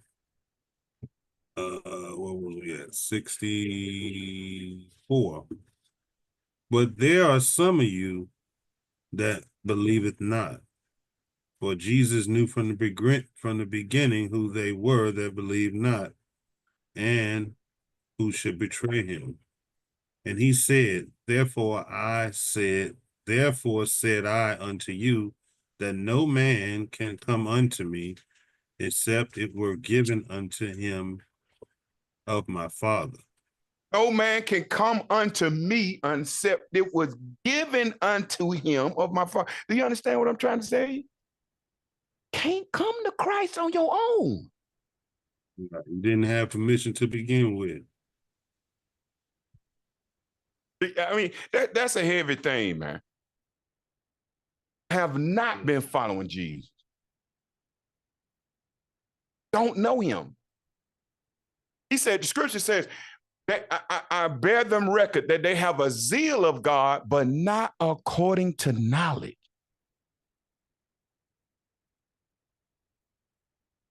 Ye worship what ye know not what. We know what we worship, for salvation is of the Jews. Just think about it. You still think that the people that's in the land today are the Israelites. You don't even know the difference between the Jews and the Israelites. All Jews are Israelites, but all Israelites are not Jews. These are the things that you have to understand. You are in your first day of class when it comes to this Bible. You don't have a clue. Don't. You are smeared in leaven. And you can't just, you can't just swat the turd off your plate and keep eating. If you can't serve me no food without the turd, I can't eat it. Oh, well, we know Jesus ain't white. Well, wait a minute. So, but what about the religion that came along with it? So you denounce the white Christ now, but you don't denounce the religion that came along with it? And for you Muslims, you reject Christianity because of the white Christ. But what about what you own? Islam is not a nation. Yahawah wasn't a big head scientist that spliced the gene, the white gene, the dominant gene, and the recessive gene on the mountain. That don't make no sense. When I heard Farrakhan break down who were the children of Israel, of which he did in Atlanta,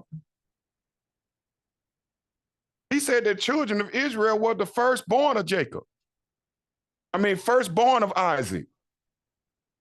The firstborn of Isaac came out red all over like a hairy garment. And they called his name Esau. But you so hell-bent on being the first of the earth that you can't even conceptualize your error. Why? Because the Most High wants to kill you. Sorry. I don't have anything to do with that. The Most High said, I will send them strong delusion so that they will believe a lie, so they all might be damned who believe not the truth but had pleasure in unrighteousness. I can't help that Farrakhan's father is a Caucasian. I can't help that. That has nothing to do with me. You cannot have clean water and dirty water in the same bowl. Wait. You said Farrakhan got a Edomite for a father? Yes, sir. Master Fard Muhammad was also a Caucasian. Taught Elijah Muhammad.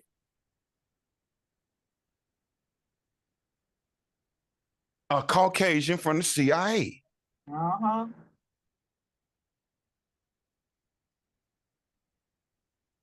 Okay. Worthy. So we'll go. Y'all can go ahead and come off mute. Ooh, baby. Deep, deep, deep. Mic dropper. Strong meat. Well, I'm here to tell you. Yum, yum.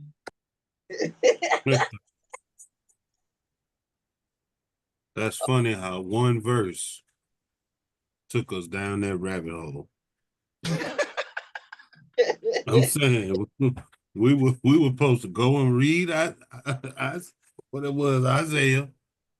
Start at 1 and pick something, stop and pick something what we was gonna read from, and we ran down the rabbit hole. Head first. No, wait, I want you to really let's go back to the right out. Sure. But that's good though. That's how we should do things though. We switched it up today. I like that. Right. Read Isaiah chapter 1 down to but just to where you stop. Go ahead. Okay. The vision, we had Isaiah 1 and 1. The vision of Isaiah, the son of Amos, which he saw concerning Judah and Jerusalem in the days of Uzziah, Jotham, Ahaz, and Hezekiah, kings of Judah. Hear, O heavens, and give ear, O earth, for the Lord hath spoken. I have nourished and brought up children, and they have rebelled against me. The ox knoweth his owner, and the ass his master's crib. But Israel doeth not know, my people doeth not consider. Ah, sinful nation, a people laden with iniquity, a seed of evildoers, children that are corrupters. They have forsaken the Lord.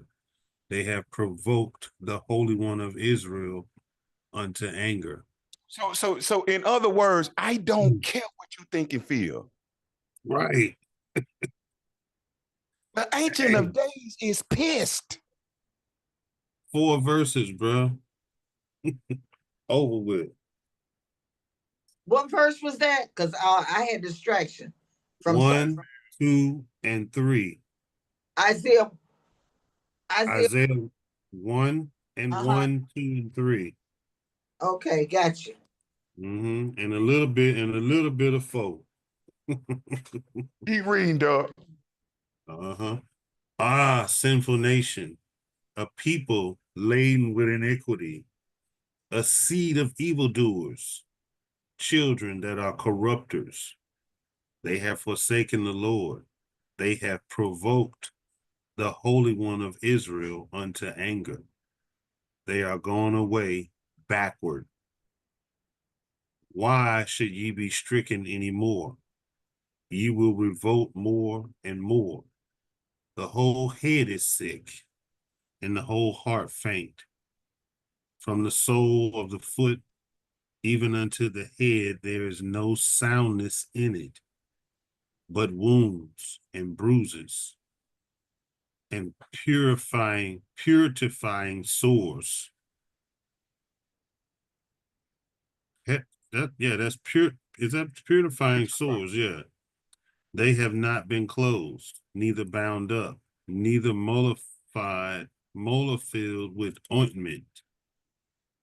Your country is desolate. Your cities are burned with fire. Your land, strangers devour in it your presence, and it is desolate as overthrown by strangers. And the daughters of Zion is left as a cottage in a vineyard, as a lodge in a garden of cucumbers, as a besieged city. Except the Lord of hosts has left unto us a very small remnant, we should have been as Sodom, and we should have been like unto Gomorrah. You see, he's saying that if he would have left a small remnant of Israelites that won't bow to the beast, that won't conform to Christianity and Islam and Buddhism and all these other religions that man just pulled out his behind. We would have been like Sodom and Gomorrah. That pillar of Lot's wife is still there. It ain't a blade of grass in Sodom and Gomorrah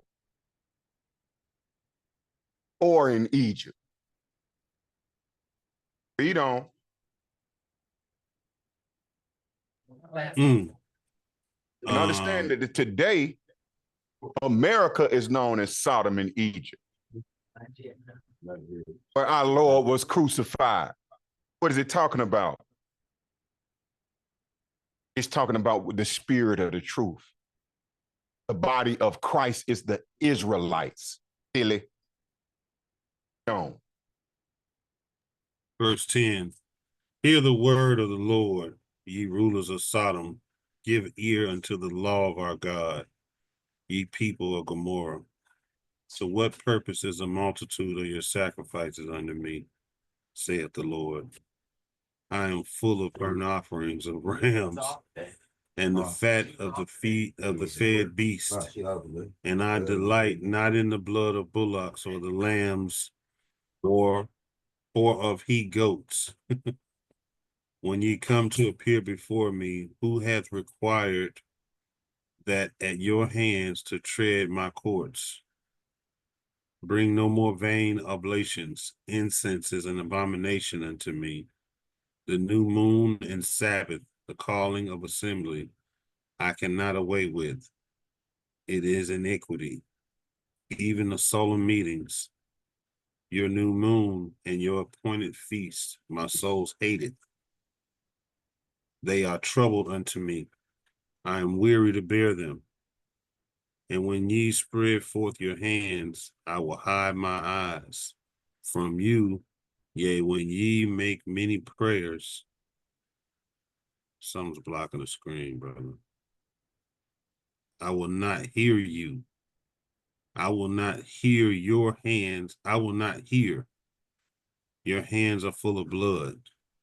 I'm going to read that again. That's verse 15. It says, and when ye spread forth your hands, I will hide my eyes from you. Yea, when ye make many prayers, I will not hear. Your hands are full of blood. Wash you, make you clean. Put away the evil of your doings from my eyes. Cease to do evil. Learn to do Evil, well. man. Yes. Hear that, man? The Most High saying, do you think that you fooling me? Right. I'm sick of you. Sick of you. Your hands are full of blood. Cease to do evil, then pray. How about you speaking in tongues? I should have bought a Honda and under the seat. Right. And he talked about the sacrifice. He said, I'm full of rams and bullocks. I'm full of it. Right. I kind of had enough. He said, when you reach your hands out, I won't hear you.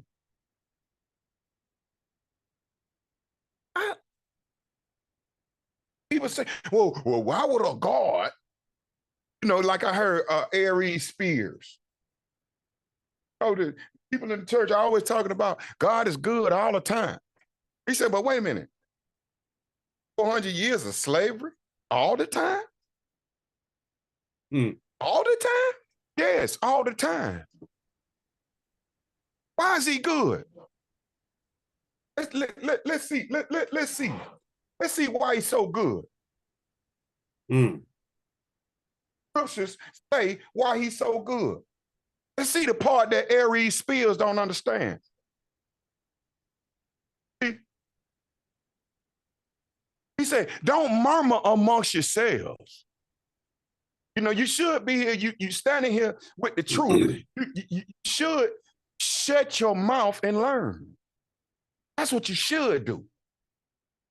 But let's see. Let's see what make the Lord good all the time. Let's see.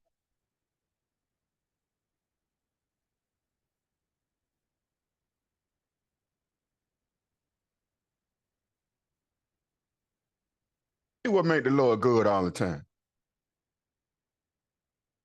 That first or second verse, dog. All right, we're in Deuteronomy 28. Let me write that down. 1 and 2, you say what? It says, Yeah. and it shall, say that again? To 3. 1 and 2, okay, to 3. And it shall come to pass, if thou shalt hearken diligently unto the voice of the Lord thy God, to observe and to do all his commandments, which I command thee this day, that the Lord thy God will set thee on high above all nations of the earth. Okay, so I want to first understand. I want the Most High word. This is the Most High giving his word to Christ. Christ giving his word to Moses. Speak to the Israelites in the wilderness, our forefathers in the wilderness, 40 years. For a walk that should have took 2 weeks. Okay. I want you to understand what's going on now. Okay. This is Moses telling them, it shall come to pass. Gotta understand, Most High's word will never fail. This is another promise. If a butterfly didn't have wings, it'd be a butterwalk, right? If thou shalt hearken diligently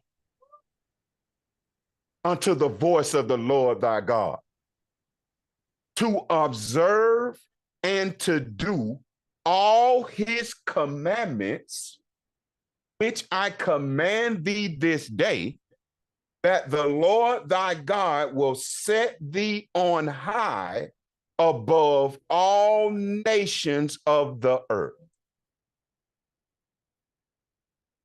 That is a promise from the Most High. How could you allow any man tell you anything differently? Only if you didn't know this. If it was not given unto you. Now, let's see if we can read the second verse and see what it says. Read. Okay. And all these blessings shall come on thee and overtake thee, if thou shalt hearken unto the voice of the Lord thy God.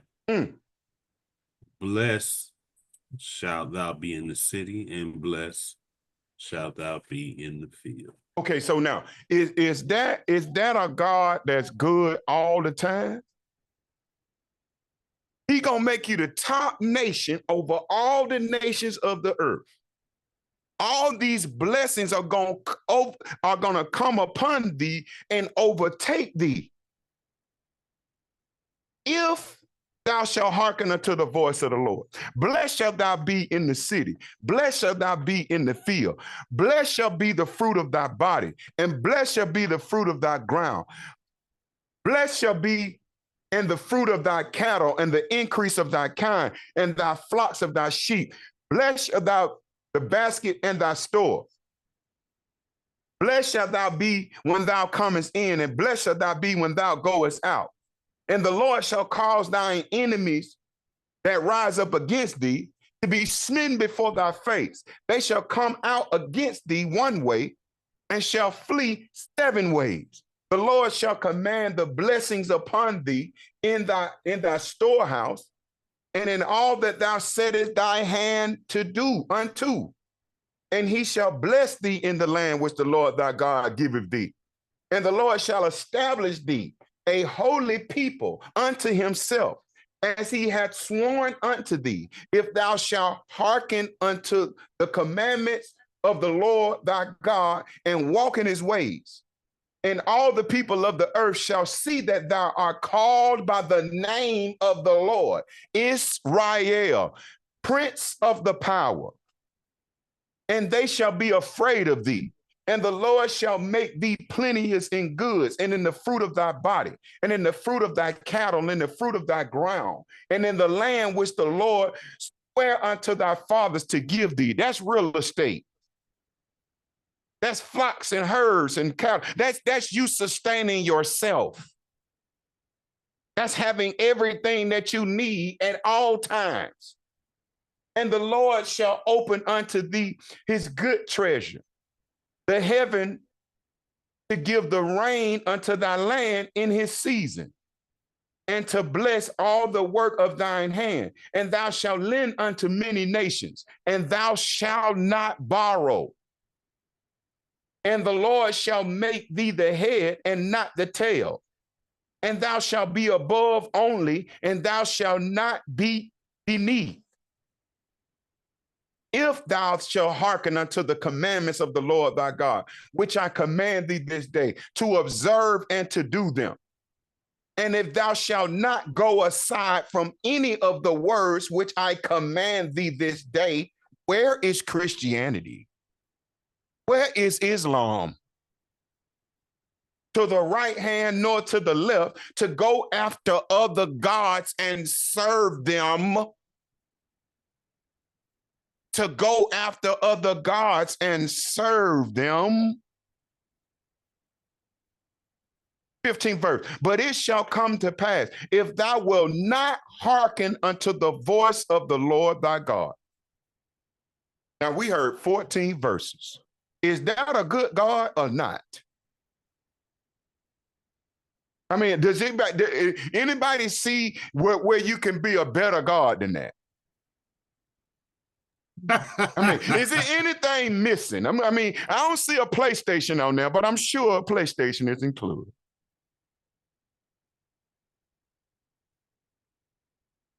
Blessed shall thou be in the city, blessed shall thou be in the field. Blessed shall be thy basket and thy store. Blessed shall thy hands be whatever thou set thy hands forth to do. Blessed shall thou be when thou comest in, and blessed shall thou be when thou goest out. I will cause the rain to rain on thy land in its season. Your enemies that come against you one way shall flee from you 7 ways.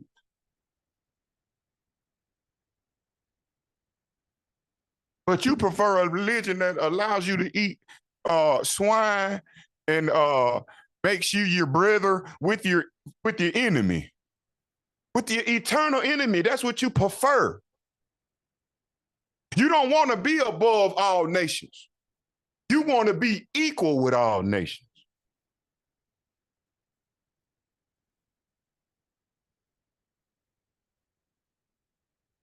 Read 15, dog.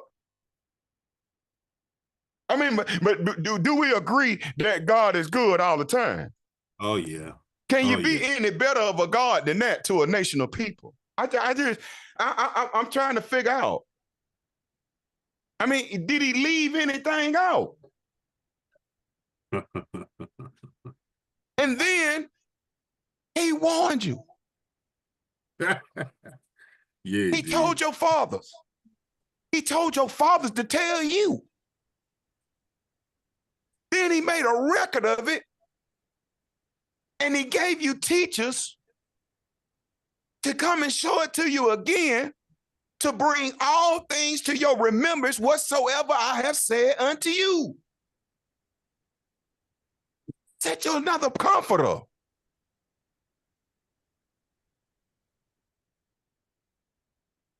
All the time, God is good. All the time. Read 15, dog. But what about you, though? Right. Oh, my God, good all the time. What about you? Are you good all the time? Let's read 15.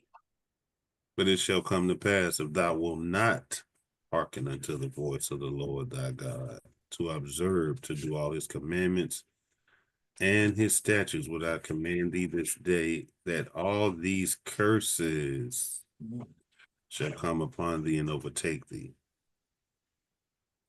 Cursed shall thou be in the city, and cursed shall thou be in the field. Cursed shall thy basket be in thy store.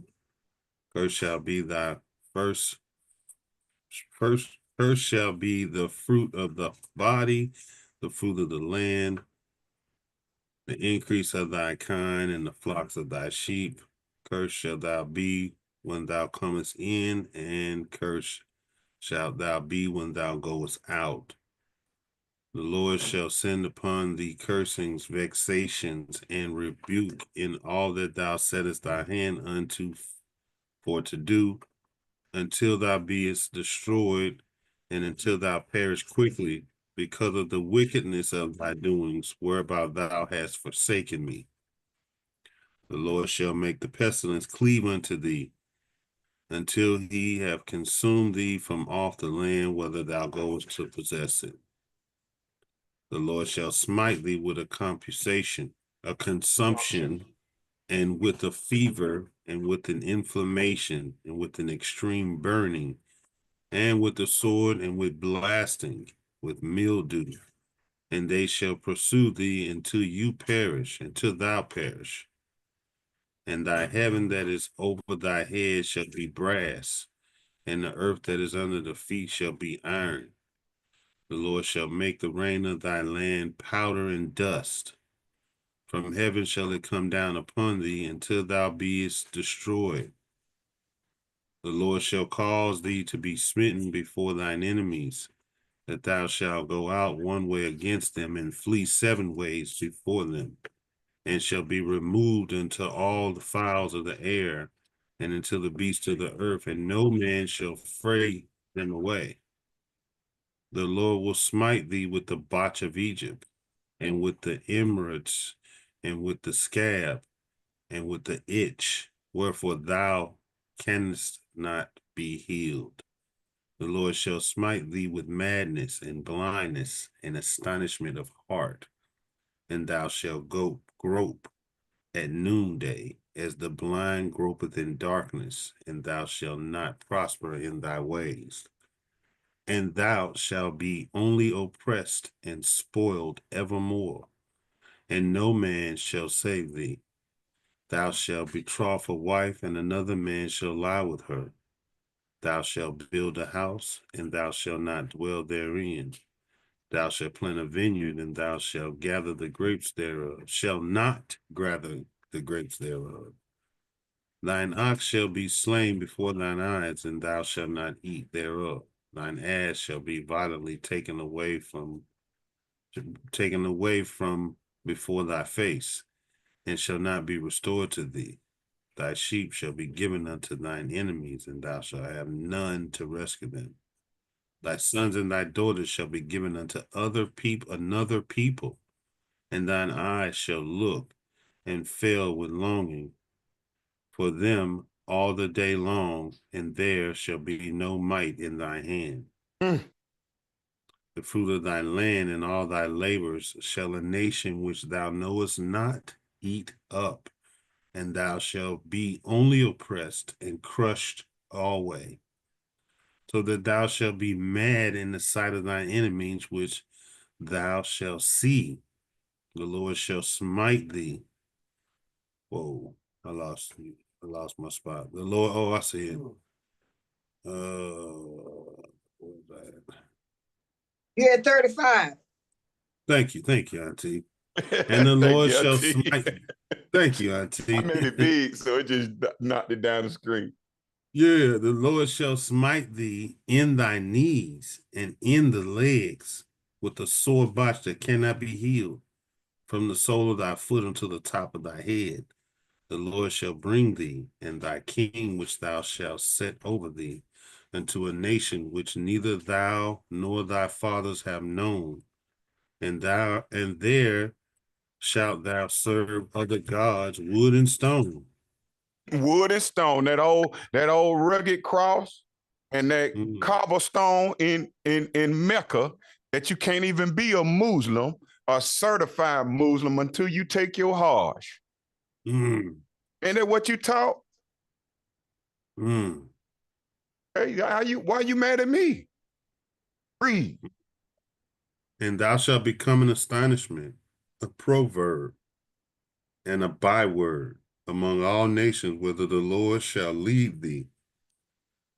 Thou shalt carry much seed out into the field, and shalt gather but little in, for the locusts shall consume it. Thou shalt plant vineyards and dress them, but shalt neither drink of the wine, nor gather the grapes for the worm shall eat them.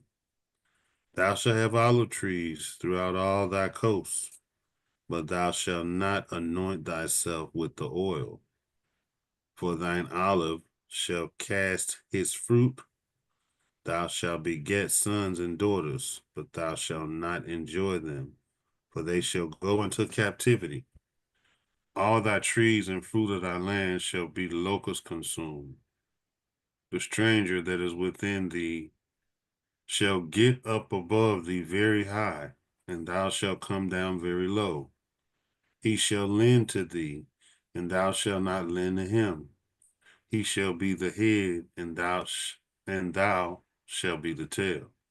Moreover, all these curses shall come upon thee, and shall pursue thee, and overtake thee, till thou be destroyed, because thou hearkenest not unto the voice of the Lord thy God, to keep his commandments and his statutes which he commands thee. And they shall be upon thee for a sign and for a wonder, and upon thy seed forever, because thou servest not the Lord thy God with joyfulness, with gladness of heart, for the abundance of all things. Therefore shalt thou serve thy enemies with a... Now, you're not just going to serve anyone, you're going to serve your enemies, which the Lord shall send against thee. And I understand something. It's going to go on to say, in hunger, when you need something to eat, you got to go to your enemy. In thirst, if you want some water, guess what? You got to go to your enemy. In nakedness, you want to put some clothes on your back, you got to go to your enemy. Not just anybody. You got to go to your enemy to get it. And in the want of what? All things. And he shall put a yoke of iron upon thy neck until he have destroyed thee. So wait a minute. Let's get something clear. So your father and your mother raised you up to the best of their ability. And they raise you up to be an attorney, or they raise you up to be a doctor and a lawyer. And, they raise you up to be a, high-ranking government official and all of these things. But you prefer to be a gangbanger. You prefer, you like that 17-year-old a couple of months ago who was, the number one recruit in basketball, but wanted to be a rapper that wore a clown mask, or evil, that movie Saw, clown mask, and made drill music talk about killing his ops, and ended up shooting one of his ops and killing one of his ops, and turned around and one of the other ops came and shot him 17 times in front of his mama. Now, does that mean that his mother and his father are no good? Does that mean that they're not good all the time? They did everything that they could to raise you up the right way, but he chose to be a damn gangbanger.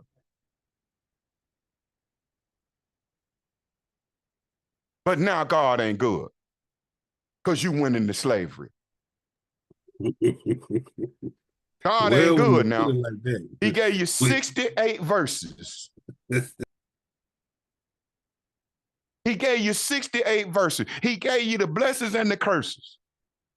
He told you, if you hearken unto the voice of the Lord thy God, and you keep this commandment, and you hearken diligently, and you do what I say to do, all these blessings gonna come upon you and overtake you. You'll be the top nation in the land. You will lend to many nations, but you don't have to borrow from the nations.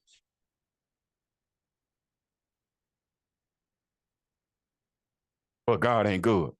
You see the psychosis you're dealing with. You have become vile and profane, man. All you go into the Bible to do is to try to prove how you can eat swine. I mean, just think about that. How it's okay for you to be a sodomite. You want to search the scripture for that. I saw a dude who's got a first G. It's his husband. And saying, well, this is, this is no longer, this is a Christian church. This is no longer, you know how they say it's a gay church. Well, guess what? If we're a gay church because of the congregation, then that means that every church in Atlanta is a gay church. And he is absolutely correct. See that? But this is what Christianity made way for. Don't seem to get it. Your power in your nationality is your separation from the heathen, not your joining unto them. Don't you understand that? It's your righteousness. Satan can't cast out Satan. What I look like following a Kanye West. Good fruit don't come from a wicked tree, man. I'm just saying, these are just basic fundamental things, man. Anyway, I'll come off here.